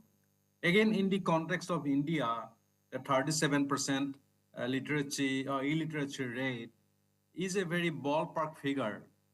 And there are people you can see on the street. There are people you can see in various informal settings in Indian economy. They are perhaps the people who are bringing that numbers up. But if you go to the villages, who are the indigenous people living in their indigenous culture, indigenous lifestyle, these people are not illiterate, interestingly, because those people, they have got sufficient understanding about what's happening in the world. And one of the things that India has done it quite right is the digitization of every single part of India. So today, if you go to any part of India, it's a vast country, 4G network is everywhere. And along with that, the smartphones are also quite accessible. So that way, I can see the villagers, they are very much into the game of what is happening around the world. And then also, I don't know whether you have kept some of the tractions happening in India in terms of the digital accounting, for example. So in India today, you do not have any cash transactions as much as we had it before. So coming from Australia, now living in India for the time being, when I go to an ATM machine, it gives me the money in a higher currency, and those currencies, I cannot use it anywhere in order to get the changes because people are using the UPI, Unified Payment Interface, in their smartphone. If you buy even the vegetables from the street vendors, they have a QR code, and you simply pay and buy and pay. So people do not transact in cash money anymore in India as much as it used to be. So that way, I think the progress happening in India in a digital world and is phenomenal, and everybody is basically being part of it. And interestingly, those QR code machines that the vendors are using it, they only speak in English or sometimes local language as well. But very innovatively, the QR code is attached to a machine, and that machine has got a voice. So every time somebody pays, and then machine says, "Thank you very much, money has been accepted," in the local language or in English. But the vendor, he immediately knows, this transaction has gone through to my account. So there are some very innovative ways of really having those transactions in the people, among the people who are even usually illiterate. So I think that those things are challenges, but there are ways of overcoming that. And I think we are at the beginning, as Tom said, into that, but definitely there are ways of infiltrating to the communities through the local heroes. That is my first answer to the first question. The second question you asked about, what was that actually, Tom? Very quickly. Sorry, the second question was with regards to funding. Yeah. Got it. Yeah. So now, in fact, that is a very interesting one. I looked at that. I did some research as well, and I thought that, okay, is it 300 billion or 1.3 billion? How to access that money? So at this moment, this money, there is no any clear mandate in terms of what sort of projects for the countries will access that money. There is no such thing. So they said that the money will be administered by the international agencies. The money is actually not transferred yet. Money will be not transferred to anybody. So for example, the developed countries' share to the climate fund will be a notional fund. That notional fund will eventually get disbursed to the countries of need based on the proposals. And this is where we have got a massive, massive opportunity here, Your Excellency. You being the government, API being the public institution, and people like us who are kind of a independent researchers, we can join hands. We can make proposals based on the project-based proposals. We can tell them, look, we do not need your money, blank check, as a beggar. We need the money in order for us to do something that we are good at so that you are compensated. And those programs, especially smart villages, people are already living in the carbon neutral manner. People are already having a lot more indigenous knowledge and the culture and the values. And this we want to retain. We want to make sure that our people do not buy into the brick and mortar development models and changing their lifestyle into the semi-urban kind of living. That is not required. Cambodia will be Cambodia. Our villagers will be our villagers. We will empower them bottom up. But we need resource. We need money. And this is how we will do our projects. Is a project-based funding. We can work on a national level funding. We can look at the local level funding, but the project-based funding is the best way to go. And then think about one jurisdiction. So we have got 100 villages of say 10,000 people. And these villages will, first of all, we need to understand the village boundaries, the people who live in their natural landscape and their heritage and culture. This is the first thing. We have to create a database. This first thing. Secondly, we simply do not develop them for the sake of developing. We want them to rather highlight their strengths and their opportunities for the rest of the others to come and see. So in other words, we want every single village to be in the tourist map. We want Cambodian villages to be in the Cambodian national tourist map. Somebody from New York or from Melbourne wanted to go to village number 29, they click in the button, they see village number 29 is that, these are the people, this is where I can stay, this is where I will be secure, this is the food or culture that I will witness in my 2 or 3 days of my time with those villagers. That has to be at an international level in a way, so that no tourist should feel afraid or there will be no security compromise. There is no any food inhygienity. Everything is at the standard, but at the village level lifestyle. So that is where when we get those people coming to Cambodian villages with our digital power of traceability, trackability, and all other opportunities within them, people will come and dump their dollars in their tourist dollars into those villagers. We will increase the villagers' per capita income and the village economy will grow. Villagers do not need to go to the city in order to make extra money. Rather, people will come from the cities and other part of the world to witness what these villagers are offering at their settings. These are the things that we need to do. At the same time, our ultimate objective is to make sure that we are not emitting CO2. We are carbon neutral, climate positive people. We are doing all our business, empowering our people in a very, very carbon positive environment. We show the nature, how the nature works for us to be able to provide that opportunity and giving the experience that people have not seen anywhere in their urban settings. And this is, I think that should be clear. So my point here is that we need to really join hands with all the leading bodies, all your government and the API kind of organizations, along with people like us, coming up with those project-based funding proposals and tap into those resources. Then very quickly, they will see, wow, that little bit of money we provided, these guys have been able to then quantify very clearly about how they are contributing to the sustainable planet. So that is what basically we need to show with our evidence. And Smart Village will be a perfect opportunity to brand that sort of leverage. That's what I will do.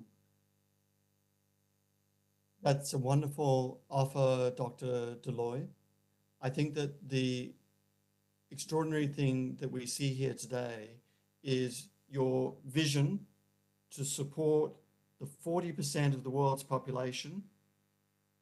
in rural countries, but then right down to the specifics of what this means at a village level. It's so practical. There can be tourism advantages. There can be quantification of economic development. There can be access to funding. There can be support for quantification that means that this is a real value. And also that as a person from village Assam, you also see the depth of culture in Cambodia. You see the depth of that indigenous knowledge, as you mentioned, and that this is actually not the developing world. This is a highly valuable asset for the planet. This is not a country or a village begging. This is cultural leaders, people with knowledge of thousands of years of architecture, of agriculture, of community, and arts and crafts that have a resource that is not there in the brick and mortar development, that is not there in the city. And it's creating this relationship between the city and a positive relationship with the rural. We'll take another question, but Your Excellency, one point that Dr. Deloy has emphasized to me is that this is a very cost-effective model because you use that leadership structure already available in the village. You use that knowledge. They know what they need. They know where the infrastructure issue is. They also know what problems can be created if you put massive paved roads, or if the children are, they expand the road right up to the front of the shop front. Where are the children going to ride to school?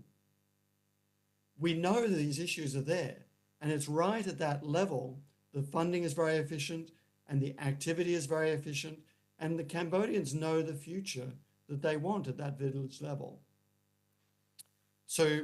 I would like to thank you, sir,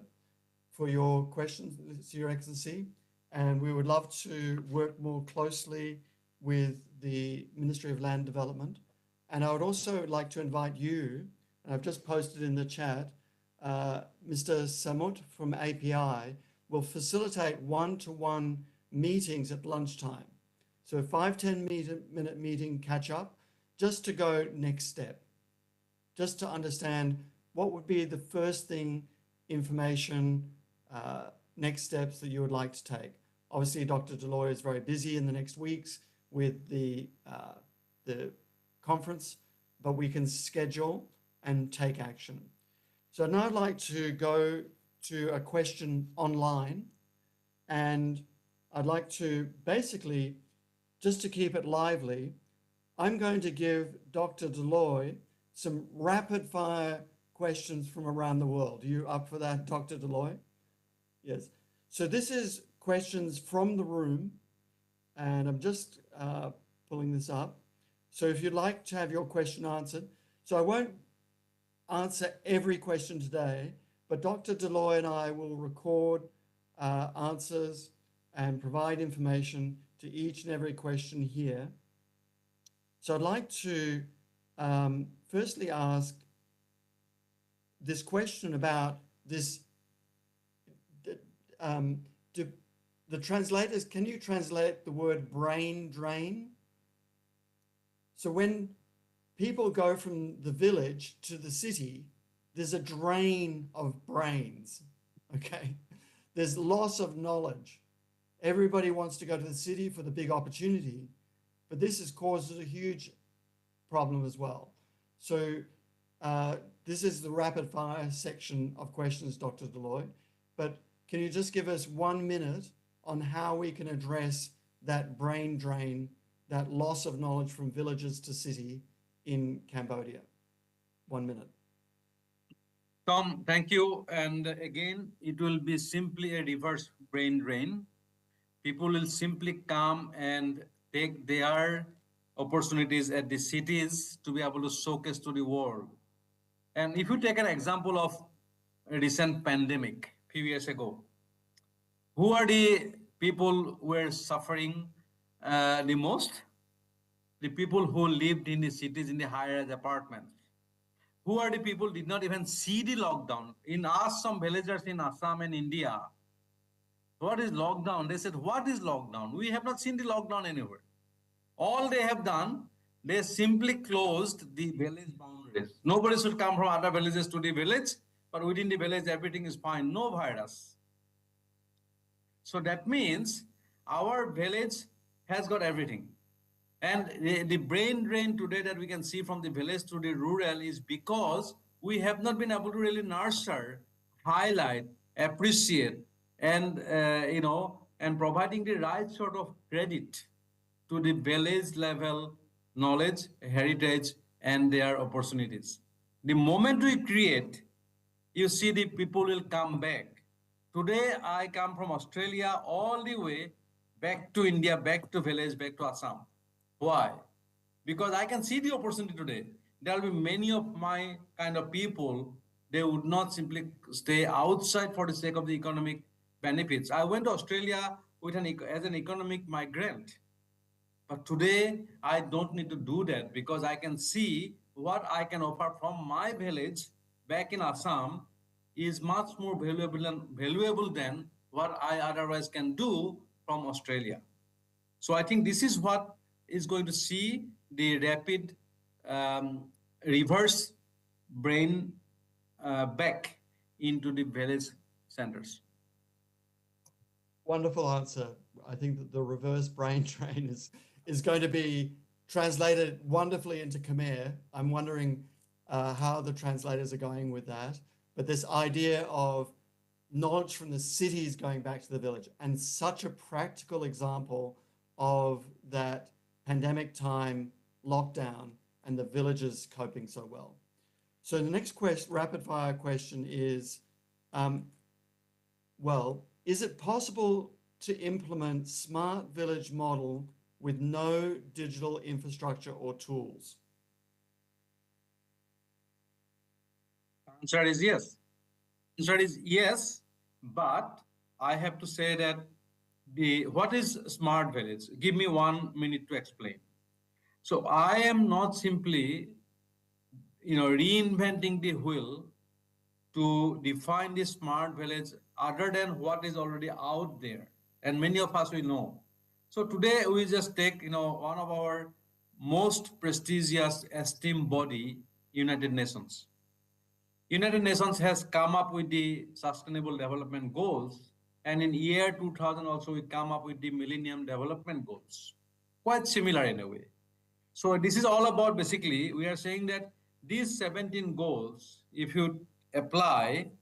and a particular community should be empowered. But ironically, or unfortunately, not a single example that we can draw from the world that these 17 goals have applied in a comprehensive manner into one particular community and hence the empowerment. That example is not there today. They are talking about sanitation, wealth creation, security, telehealth, whatever. One bits and pieces. Yes. Applied everywhere as they think is appropriate, depending on the policies that they bring. And they say that we are contributing to this goal, we are contributing to that goal, we are doing that, we are doing this. It's not going to work. So that 17 goals, if you bring it together, could be 18, 19 over time, but now 17. If we bring that as a framework, very specific and the context-specific manner to a particular community, we can immediately see where are the knowledge gap, what we need to do, what are the policies that we can bring it together to be able to use those goals into that particular community, right? And then we can measure the success, the results. But some of those goals, putting it together, depending on the context, we may need a bit of a digital support. For example, health. In order to give a better health to a particular community in a very rural settings, you cannot build a super specialty hospital there. Economically, it's not feasible or viable. But a particular person in a rural settings may have a super specialty need. In that case, how can we then leverage the city-centric health centers with the top-notch doctors to support that particular person instantly? That is where perhaps the digital telehealth, a bit of that kind of information will require. But for example, then if I give another example of clean water does not need to be pumped from the city to the rural. That does not need the power and the IT. Clean water is harvested in the rural from the natural sources. Today, what we are doing we are simply connecting everybody with the potable water with the massive national grid that is not required. And so as the power, we don't need that. So there are bits and pieces we might need to use the IT dependent, but not as much. But there are places where we can completely offload IT and develop from the bottom up with the indigenous knowledge. Brilliant. Dr. Lloyd, a fantastic answer. And I would like to really acknowledge the depth of your experience. There's too much here, and these rapid fire questions show you that insight from each of these situations. And we're talking about real estate, village real estate, literally undervalued. And I know this is a key point from Mr. T. Tan, who is the leader of the Chamber of Commerce of Cambodia in Australia, that if we lose this knowledge, who is going to grow the food? Where is that water going to come from? And how is the integrity and beauty of that rural landscape going to be preserved? Now, I would like to also recognize the leadership in the room, that we still have so many leaders there in the Cambodiana Hotel, taking notes, engaged, present with this meeting. I would like to thank you for your time and attention, because we want to support you,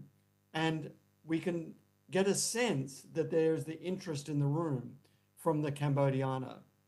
Can I ask if, again, Mr. Sachiet Lam and Mr. Samut, is there a leader from the community service organizations, the CSOs, or the university leaders in Cambodia that would like to ask a question from the room in Cambodia? Please note that we're coming up to the end of this session. We would love to hear from the community or education sector.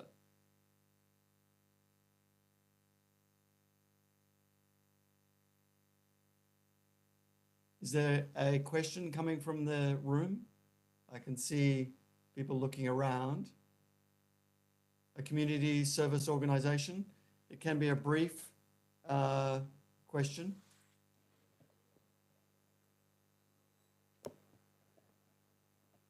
So while somebody is coming forward, we could also invite a question from Mr. T. Tan, who has actually just recently returned from Cambodia, and who is a dynamic leader, not only of the business community and a successful businessman himself, but somebody who gives back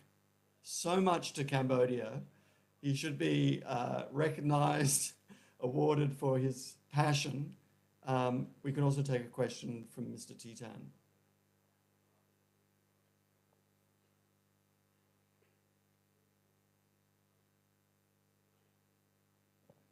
Just a brief question if you have one. បាទជំរាបសួរដល់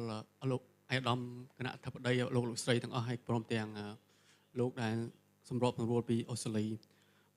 ខ្ញុំបាទឈ្មោះខៀវពៅជាទីប្រឹក្សាឯករាជ្យហើយធ្វើកិច្ចការងារមួយចំនួនតាក់ទងនឹងកិច្ចការងារ digital មួយចំនួនដែរប៉ុន្តែជាយោបល់របស់ខ្ញុំតាក់ទងនឹងភូមិគំរូវាមិនមែនថ្មីពេកទេសម្រាប់ប្រទេសកម្ពុជាដោយសារតែយើងមានការណែនាំក្រសួងដូចជាក្រសួង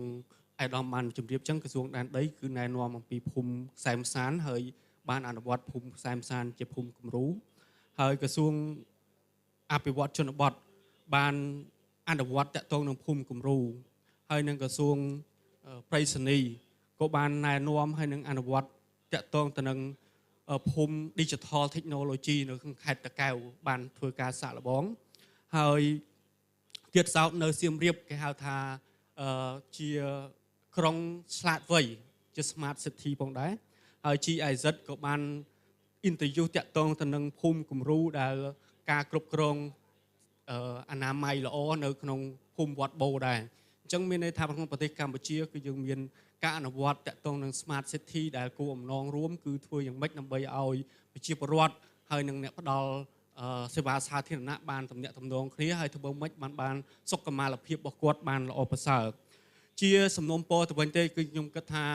ការដែលអនុវត្តគំរូនីមួយៗពិតជាល្អសំខាន់ណាស់ប៉ុន្តែសំខាន់បំផុតគឺយើងយកគំរូទាំងអស់ហ្នឹងដើម្បីធ្វើការឆ្លុះបញ្ចាំងអាចថាជាធ្វើជា platform មួយក្នុងការដែលអាចថាជា smart model របស់ប្រទេសកម្ពុជាហើយធ្វើមិនដើម្បីឲ្យមានការបច្ចុប្បន្នភាពការរៀនសូត្រជាមួយគ្នាហើយយើងធ្វើការកែលម្អចំណុចមួយចំនួនចំណុចដែលសំខាន់បំផុតនោះគឺតាក់ទងទៅនឹងការអនុវត្ត ព្រោះវិធីសាស្ត្រមានវិធីសាស្ត្រផ្សេងប៉ុន្តែយើងអនុវត្តដើម្បីឲ្យអនុវត្តបានល្អគឺការតាំងចិត្តការអនុវត្តដោយបេះដូង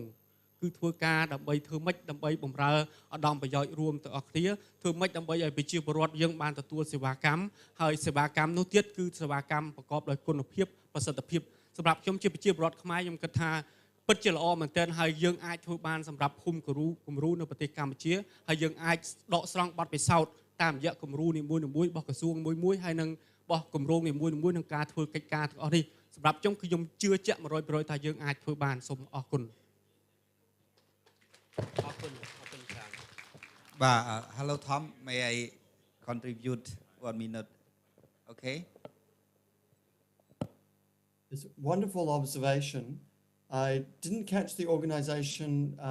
that the last speaker was from. Kyopo is from the independent consultant researcher. Fantastic. I like to contribute 1 minute on that. Please do. Okay. Please do. បាទជំរាបសួរឯកឧត្តមលោកទៀវម្ដងទៀតខ្ញុំប្រហែលជាក្នុងបន្ទប់នេះអានសភៅ Smart Village មុនគេពេលទៅអូស្ត្រាលីជួបសាស្ត្រាចារ្យ Dr. Dolloy ហើយគាត់មានសភៅគាត់មាន5ក្បាលហើយពី Smart Village ខ្ញុំបានអានទាំងអស់ហើយខ្ញុំអានហើយយើងឆ្លោះបញ្ចាំងអញ្ចឹងហើយបានមានកម្មវិធីថ្ងៃនេះខ្ញុំថាគួរតែនាំគោលការណ៍ហ្នឹងមកចែករំលែកប៉ុន្តែដោយបងដោយឯកឧត្តមបានមានប្រសាសន៍យើងបានអនុវត្តគោលការណ៍ភូមិឆ្លាតវៃទីក្រុងឆ្លាតវៃអីផ្សេងគ្នាមានរបៀបផ្សេងគ្នាច្រើនដែរហើយប៉ុន្តែនេះជាការសាកល្បងនៅស្រុកយើងទៅតាមភូមិទៅតាមនេះប៉ុន្តែដោយអាសាមគាត់មាន35លានគាត់រដ្ឋគាត់មួយ35លានដែលគេអនុវត្តភូមិឆ្លាតវៃក្នុងរដ្ឋមួយ35លានអញ្ចឹងវាធំជាងប្រទេសយើង2ដងអ្វីដែលយើងឃើញគឺយើងនឹងប្រៀបធៀបដោយសារតែនិន្នាការយើងវារៀនសូត្រផងធ្វើផងបើស្រុកគេធ្វើដែលខ្ញុំបានហ្នឹងគឺគេធ្វើបានច្រើនឆ្នាំហើយគេមានសភៅគេមាន model អញ្ចឹងគឺដូចជាយើងនិយាយមិញថា model របស់គាត់ដែលខ្ញុំតាមអានសភៅដែលគាត់បង្ហាញគឺផ្អែកទៅលើធនធានធម្មជាតិហើយនិងមនុស្សក្នុងស្រុកផ្អែកទៅលើចំណេះដឹងបទពិសោធន៍គ្រប់ផ្នែកយ៉ាងធ្វើការជុំគ្នាទាំងវិរដ្ឋទាំងសហគមន៍ទាំងឯកជននិងសង្គមស៊ីវិលបានតែគ្រប់ភាគីហើយគោលដៅទាំងអស់ធ្វើការជុំគ្នា integrate នៅក្នុង rural development ទាំងអស់អត់មានមុនអត់មានក្រោយមានន័យថាគំនិតអភិវឌ្ឍទាំងអស់គឺដាក់ចូលគ្នាប៉ុន្តែអ្វីដែលនៅស្រុកយើងមានពលរដ្ឋយើងខ្លះដែលយើងមើលសង្កេតខ្ញុំក៏ចូលរួមដែលពេលដែលខ្ញុំមើលសភៅទៅយើងឆែកលីសទៅយើងហាក់ដូចជាពេលខ្លះយើងដើរដូចបច្រាស់ទិសត្រង់ថាពលរដ្ឋយើងភាគមួយចំនួនទូចគាត់លក់ផ្ទះឈើធ្វើផ្ទះស៊ីម៉ង់ធ្វើផ្ទះថ្មយើងនិយាយអញ្ចឹងណាលក់ផ្ទះឈើធ្វើផ្ទះថ្មលក់ផ្ទះធ្វើថោកធ្វើផ្ទះថ្មថ្លៃហើយខ្ចីបំណុលគេមកធ្វើទៀតឧទាហរណ៍អញ្ចឹងប៉ុន្តែវាបច្រាស់ពីគោលការណ៍បម្រែបម្រួលអាកាសធាតុហ្មងបច្រាស់ទិសដែលអន្តរជាតិពិភពលោកគេកំពុងឲ្យលើកទឹកចិត្តឲ្យយើងរស់នៅក្នុងលំនៅឋានមួយដែលពឹងផ្អែកលើធម្មជាតិដែលមិនប្រើម៉ាស៊ីនត្រជាក់ដែលមិនប្រើផ្ទះថ្មស៊ីម៉ង់អីចឹងហើយយើងរស់នៅបែបធម្មជាតិប្រើដើមឈើប្រើព្រៃឈើអីដែលធម្មជាតិភពផែនដីបង្កើតឲ្យយើងរស់នៅដោយសោយសុខបាទអញ្ចឹងយើងហាក់ដូចជានិន្នាការយើងលក់ផ្ទះឈើធ្វើផ្ទះថ្មឬក៏មិនលក់ទេវាយចោលទៀតអ្នកខ្លះអញ្ចឹងណាឧទាហរណ៍ទី2យើងមិនបន្ទោសទេសូមអធិស្ឋានឲ្យដល់តំណាងរដ្ឋាភិបាលផងដែរយើងឃើញថាហេដ្ឋារចនាសម្ព័ន្ធអភិវឌ្ឍជនបទខ្លះយើងធ្វើពាក់ព័ន្ធនឹងសំណង់រឹងល្អសម្រាប់ទឹកប៉ុន្តែធម្មជាតិដែលយើងចាក់ស៊ីម៉ង់សងខាងទៅបើតាមទ្រឹស្ដីដល់សភៅគេថាយើងអត់អស់លុយរាប់ម៉ឺនរាប់លានទៅលើស៊ីម៉ង់ទេការពិតយើងគួរប្រើគេហៅថា natural based solution បានន័យថាដំណោះស្រាយផ្អែកលើធម្មជាតិមានន័យថាធ្វើទឹកធ្វើបន្លាយធ្វើអីដែលមានដើមឈើមានឫសឈើមានត្រីមានធនធានធម្មជាតិទាំងអស់ហើយធ្វើឲ្យទឹកស្អាតចូលបឹងចូលបួចូលទន្លេអីគឺឫសឈើតុបអីទាំងអស់ធម្មជាតិទាំងអស់ original របស់វាហ្នឹងគឺវាធ្វើឲ្យបរិស្ថានល្អ 100% ទាំងការរស់នៅទាំងជីវភាពប៉ុន្តែយើងកាយឈើចេញយើងចាក់ស៊ីម៉ង់ខ្ញុំសុំទោសគាត់អានេះខ្ញុំនិយាយពីសភៅប្រៀបធៀបពីគោលការណ៍អនុវត្តខ្លះយើងហាក់ដូចយើងអស់លុយច្រើនហើយ អ្នកខ្លះធ្វើផ្ទះជាពាក់បំណុលគេទៀតប៉ុន្តែយើងហាក់ដូចជាដើរប្រច្រាស់ទិសដើរប្រច្រាស់ទិសពីបំរែបំរួលអាកាសធាតុខ្ញុំនិយាយនេះក្នុងបរិបទបំរែបំរួលអាកាសធាតុទៅលើការអភិវឌ្ឍបាទដូចយើងថាយើងនាំគ្នារៀនចប់យើងធ្វើការទីក្រុងដល់ពេលប្រទេសគេអភិវឌ្ឍគេកំពុងនិយាយទៀតអភិវឌ្ឍនៅជនបទដែលកុំឲ្យមនុស្សមូចូលទីក្រុងអញ្ចឹងយើងអភិវឌ្ឍសពបែបសពយ៉ាងមានផ្ទះមានអ្វីហូបចុកអីរស់នៅការងារអីគឺនៅផ្ទះយើងនៅសហគមន៍យើងមួយជីវិតហ្នឹងយើងមានគ្រួសារមានអីនៅសហគមន៍យើងនៅតំបន់យើងដែលកើតនៅហ្នឹងមានស្រឡាញ់វប្បធម៌បៃនេះអីចឹងប៉ុន្តែយើងហាក់ដូចជានិតនាការយើងរៀនចេះចប់ចូលទីក្រុងបាទចាស់ការរំពឹងទុកអញ្ចឹងខ្ញុំនិយាយនេះគាត់តែចូលរួមចំណែកថាខ្ញុំបានអាន Smart Village Model គាត់ខ្ញុំថាវា apply នឹង context ស្រុកយើងច្រើនដោយសារតែយើងធ្លាប់មានផ្ទះឈើយើងធ្លាប់មានផ្ទះស្បូវយើងធ្លាប់មានធម្មជាតិមានខ្យល់ចេញចូលអីស្រួលប៉ុន្តែយើងអត់ដឹងខ្លួនយើងកែប្រែទៅលឿនពេកដេកអត់ម៉ាស៊ីនជែកដេកអត់ចង់លក់អញ្ចឹងណាបាទអញ្ចឹងអរគុណខ្ញុំគាត់ទៅចូលរួមប៉ុណ្ណេះតាក់ទងនឹងការខ្ញុំអានសភៅប៉ុន្តែយើងនឹងស្រុកយើងបានអនុវត្តច្រើនហើយយើង Smart Village ទាក់ទងសេដ្ឋកិច្ចប៉ុន្តែចំណុចមួយទៀតដែលយើងអាចពិចារណាជាមួយដុកទ័រ Deloitte និងសាកលវិទ្យាល័យ Melbourne គឺយើង document យើងចងក្រងយើងកត់ត្រានៅបទពិសោធន៍ល្អរបស់យើងនិងបទពិសោធន៍ខ្លះដែលមិនល្អប៉ុន្តែយើងនឹងធ្វើការជាមួយគាត់បន្តរឿងដូចជាសំណើសុំលុយរឿងបំរែបំរួលអាកាសធាតុអីតើរដ្ឋវិស័យឯកជនសង្គមស៊ីវិលនិងសហគមន៍ធ្វើអ្វីជុំគ្នាដែលអាចធ្វើបានអញ្ចឹងដោយសារភាសាអង់គ្លេសយើងឆ្លងតាមអនឡាញមកពេលខ្លះយើងស្ដាប់អត់បានប៉ុន្តែន័យវាតែប៉ុណ្្នឹងទេថាគួរយើងអនុវត្តតាមផ្អែកលើដំណោះស្រាយធនធានធម្មជាតិរឿងតែប៉ុណ្្នឹងឯងអភិវឌ្ឍមិនក៏បានដែរប៉ុន្តែកុំដោះធនធានធម្មជាតិចេញហើយយើង replace អ្វីដែលប្រើអស់លុយហើយវាប្រច្រាស់ទិសអរគុណច្រើនខ្ញុំគាត់ទៅចូលរួមប៉ុណ្ណឹងអរគុណ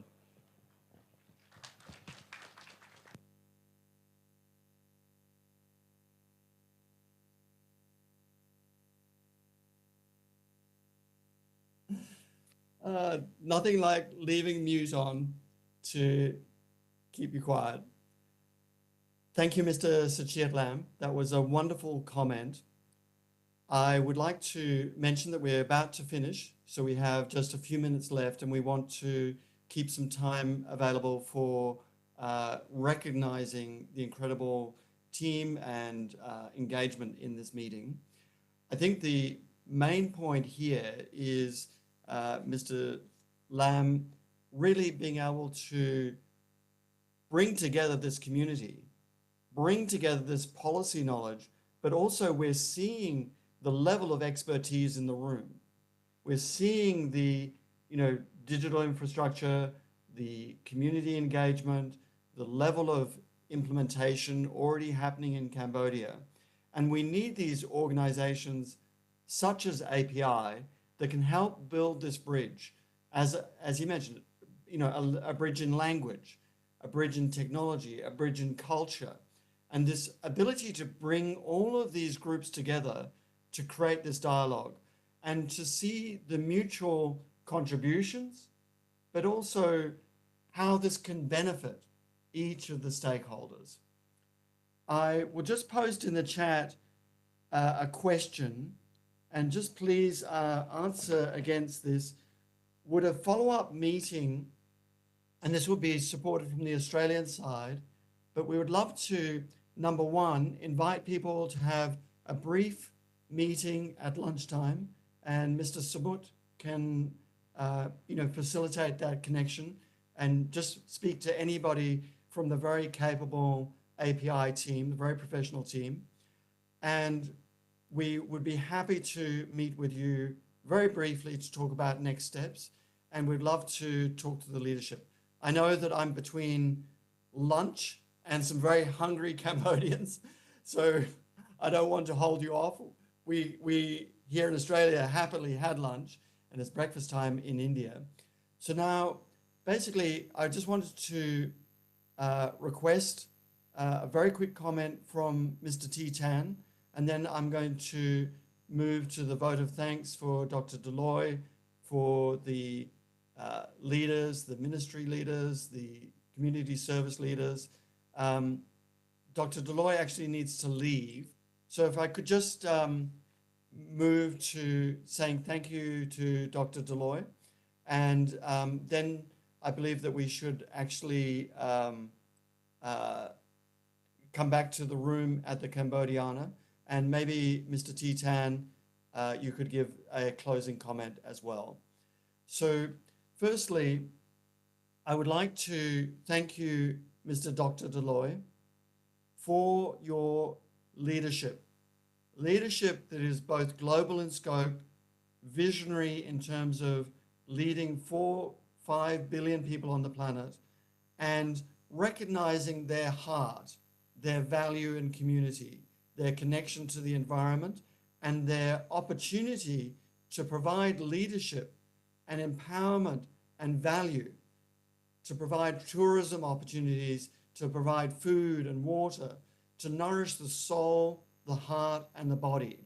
I'd like to thank you for your work that you've done and for the achievement that you have. And I would also like you to invite people to the COSVARD conference. So firstly, I would like you to comment, but can we please put our hands together and a big round of applause for Dr. Hemanta Deloy in India and his work for the smart villages around the world. So I can see lots of applause happening there. Thumbs up coming online. Please post comments if you want to, and I'll pass them on. From Telegram to Dr. One request. Dr. Deloy, please, yes? One request for Dr. Deloy to share a publication, because I see his publication is for sale very expensive, but maybe he could share freely. We could access to digital in the QR code. Please, my request for the Cambodian participant here. Yeah. Dr. Deloy, thank you. Yes, thanks for the applause online. So Dr. Deloy, any comment in closing? Sorry, is there anything from me? We were just saying. Tom, you're not coming through. You're not coming through. Okay. No. Yeah. We were just, the room was saying thank you. There was a round of applause, and Mr. Sachet Lam was asking, is it possible that the publications could be shared in a digital format with key leaders? I think that we would be happy to do that in the context of a meeting, but please suggest, Dr. Deloy, what would be the best way to move forward. Yeah, I think these books are, the 3 books that I talked about is very much published by the commercial publisher. So they are up on the Amazon website to buy. And I think digital access is also there as well for the libraries and other institutions to subscribe to. I think these books' names are available in the Smart Villages under my name. Then any other materials that we produce, like the workshop proceedings or any policy documentations, they are all available on our Smart Villages website free of cost. So people can download that, including the proceedings that we are going to generate for COSVARD 2024. After it is all published, it will be also available for the download as well, free of cost. So I think that way materials are always available out there. And then, yeah, so I think whatever ways we can support, we can support. But I think sometimes the materials alone, not necessarily to get a great idea for the readers to understand what's exactly happening. There are many ideas that is being put forward, but I think one has to really look into the context of how these ideas can be applied in the real scenarios in their context-specific manner, so that the new knowledge, new examples will be exhibited and the location-specific context. So that is what I believe, that the books will serve as a good reference points for us to go in a collective form, to be able to apply that in a context-specific manner, to be able to generate the complete new examples for the rest of the world to take notice of. Brilliant. Thank you so much. So please engage with Mr. Samut and the API team. We would love to be able to provide specific resources that can support you. I think that there's so much material. Let's work with each individual and to provide that resource. And I think that the biggest thanks that we're getting from the room is your engagement. I know that it touches Dr. Deloy's heart, that his work is being seen and recognized. And again, as they say in Cambodia, Akun Charan, Dr. Deloy, thank you for your time today. You've taken 3 hours out of your day in front of the biggest possible event of your life, maybe, and we deeply appreciate every moment that you've spent. So thank you. We look forward to working with you closely. And I think if the Cambodian government is kind enough to give us some sort of collaborative opportunities to work as a pilot, I will have to take my university on our side to be able to come up with a collaborative research kind of project. We can come there. We have to buy the time from the university, no doubt about it. But then that kind of collaborations will be very, very powerful to start our, the genuine partnership to take onto the world. And as I said, if we have got a partnership with the government of Cambodia's support to start with, that can give us to the opportunity to actually take and leverage the climate funding that is being created for Cambodia's interest and their development. Thank you. Fantastic. Thank you for your time today, Dr. Loy. You have been a great representative of your village from Assam, for India, the University of Melbourne, and we just all appreciate your enthusiasm that we can feel being infecting the room. So that's fantastic. Thank you. Thank you for your time, Dr. Deloy. I would like to now, before I invite Mr. Titan to make a closing comment, I would like to just thank everybody in the room. Firstly, I would like to thank the Cambodiana staff and the technical team who have pulled together a very challenging event today. I would also like to really thank the translators who have done a massive job in translation and building a powerful bridge. I would also like to thank all of the leadership of the community service organizations. You have come to this meeting, you've responded to the call, you have spent time, and I would like to invite you to take meet with Mr. Samut, post online, join the proposed follow-up meetings online, and let's work together. And I would also like to thank the Secretaries of State, the local government presidents, and the other participants for your time and energy today. I particularly want to refer to the API team and Mr. Suchiat Lam and his very professional group of the Advocacy and Policy Institute. I think that they represent a professionalism that is not actually found in many places in the world. And I would like to deeply thank the API team for their support today,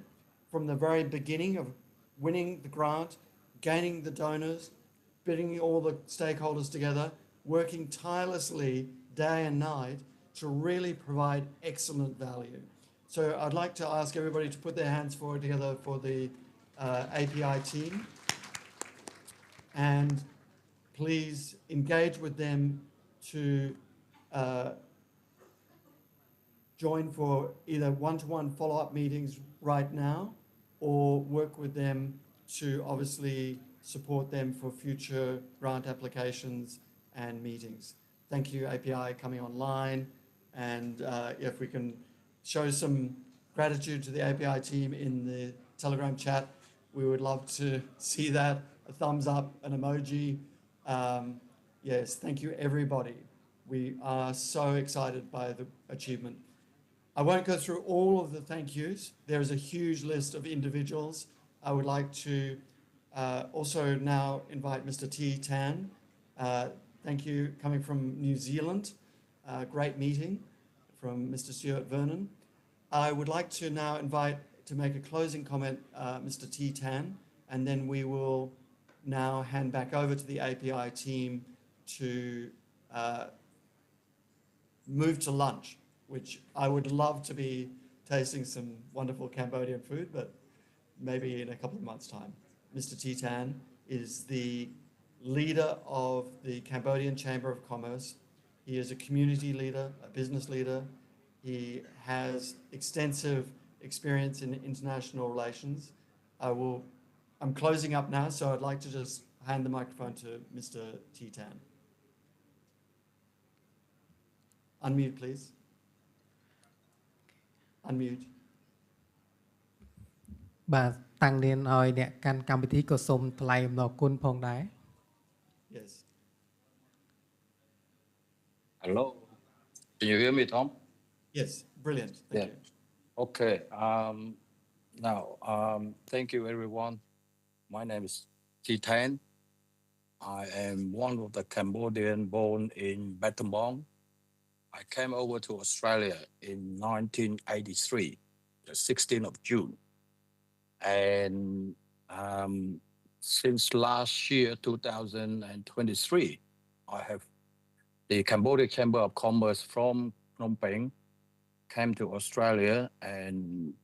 have the election to look for the president to represent the Cambodia Chamber of Commerce in Australia. But back then, they managed to pick two from the two popular state of Australia, which is Sydney and Melbourne. So Melbourne, which is myself. And after the election, I have been working back and forward with Cambodia a lot and visiting Cambodia a lot as well. And like Jeremy Crawford already mentioned, that July, we have led a group of delegates from Australia to Cambodia, and Tom was in a group as well. And we have shared a lot of experience from our group with the governments in Phnom Penh. And again, next year, May I interrupt? March. Mr. Tite, could you speak Khmer? Because all of us can hear Khmer. Could you please speak Khmer? Maybe translator do the job in English. Okay, I will speak in Khmer, so that we don't need the translation. But the comment would be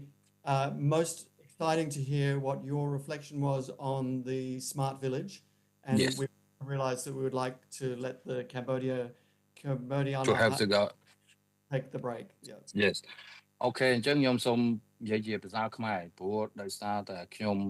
បានជាប់ឆ្នោតជាប្រធានហើយខ្ញុំបានធ្វើការតំណែងជាមួយភ្នំពេញ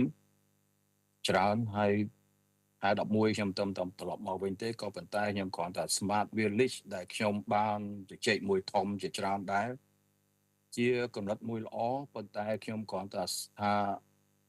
ជជែកមួយធំជាមួយ Jeremy ជាមួយស្ថានទូតរាជទូតផងយើងចាំនៅប្រទេសអូស្ត្រាលី Canberra ដែរខ្ញុំថាយើងត្រូវព្យាយាមរួមដៃចាប់ដៃគ្នាធ្វើពីព្រោះ project នេះវាមិនមែនថាកើតឡើងដោយមួយឆ្នាំពីរឆ្នាំទេ it need times ត្រូវការពេលវេលាដែលរួមគ្នារួមកំណត់គ្នាធ្វើបានវាបានល្អដូច្នេះអាទិត្យមុនខ្ញុំបាននិយាយមួយធំដែរខ្ញុំថាបើម្នាក់ដូចឯកឧត្តមមិញបានជជែកដែរដូរពីផ្ទះឈើទៅផ្ទះសំងផ្ទះអីហើយខ្ញុំបានសួរធំបើម្នាក់ធ្វើអញ្ចឹងទៅថ្ងៃមុខយើងនៅខ្វះខាតម្ហូបអាហារអូខេខ្វះខាត food ខ្វះខាតច្រើនពីព្រោះអូស្ត្រាលីរាល់ថ្ងៃក៏ខ្វះខាតដែរដោយសារអីអ្នកចំការខ្លះគាត់លេងចង់ដាំអីវ៉ាន់ហើយអញ្ចឹងទៅជាជនយើងម្នាក់ជីវិតម្នាក់រស់យ៉ាងតិច80ទៅ90ឆ្នាំបើយើងមិនព្យាយាមរួមកំណត់គ្នាចាប់ដៃគ្នាធ្វើទៅខាងមុខគឺបញ្ហាគឺខាង shortage of food supplies in the world អាហ្នឹងគឺសំខាន់មែនតើអញ្ចឹងខ្ញុំសូមទាំងអស់គ្នាយើងរួមដៃគ្នារួមកំណត់ធ្វើការអញ្ចឹងឆ្នាំក្រោយ2025ខែ3ខ្ញុំជាមួយ Jeremy ដែលគាត់ទៅនិយាយមិញហើយជាមួយឯករាជ្យទូតយើងនឹងរៀបចំគណៈប្រតិភូមួយក្រុមចុះទៅស្រុកខ្មែរប្រជុំ ចាប់ពីថ្ងៃទី3ដល់ថ្ងៃទី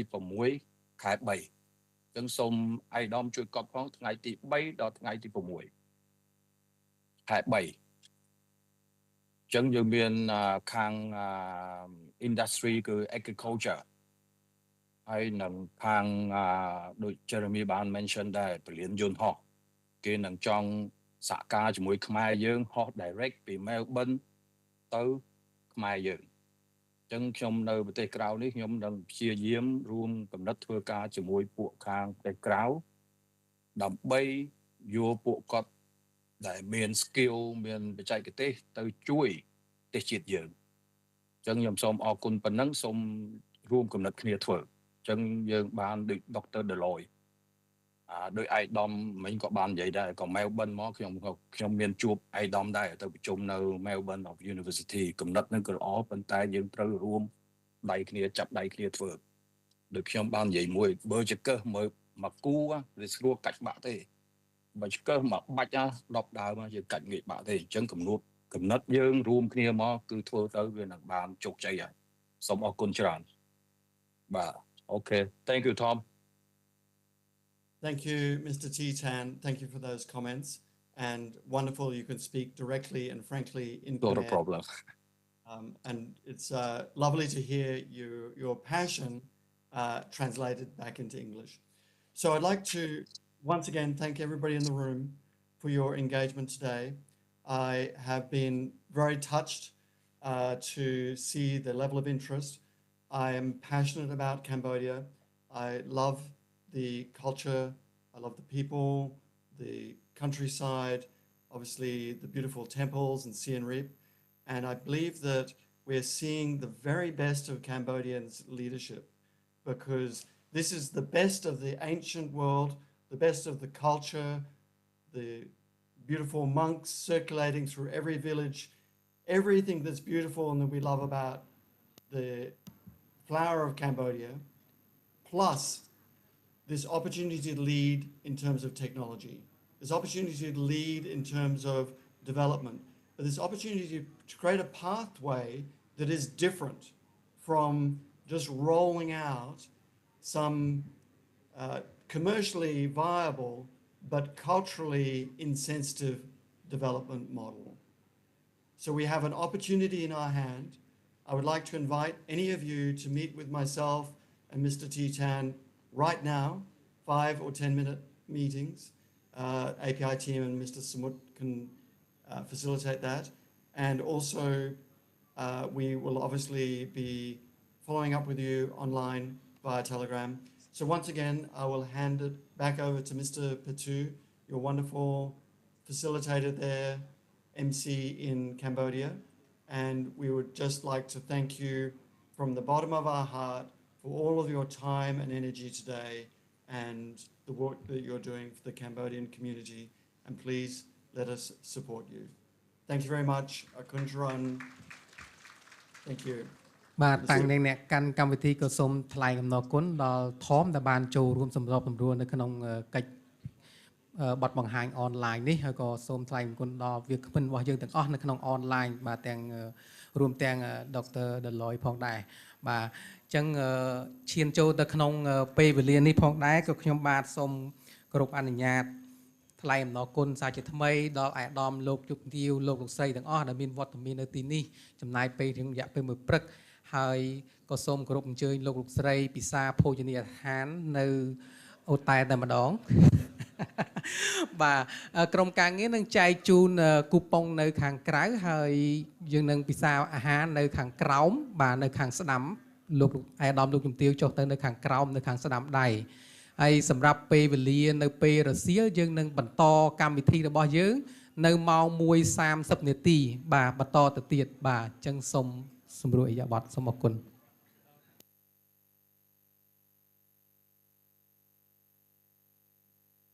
Thank you, That's everybody. great, Tom.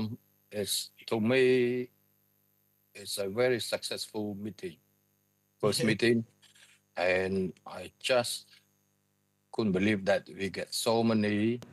participants involved in Cambodia, especially the អស់លោកស្រីទុក microphone នៅលើតុ វិញបាទ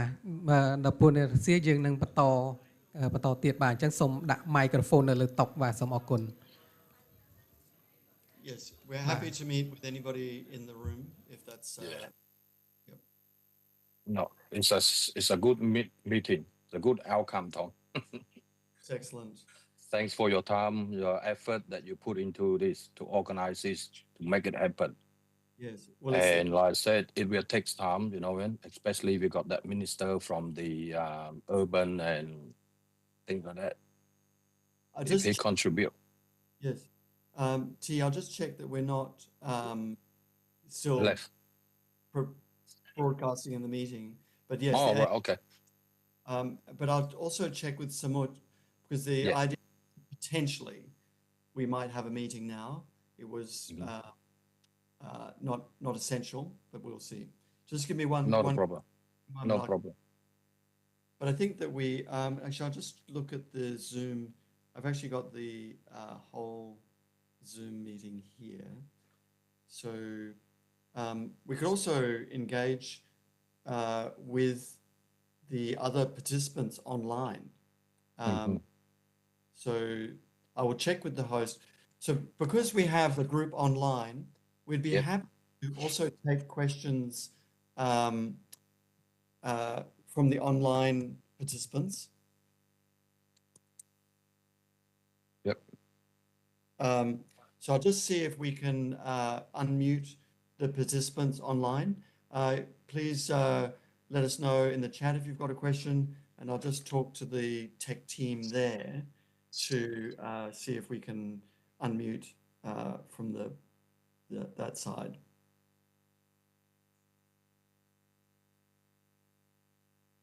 Just one moment. Okay, so I'll just get them on the call.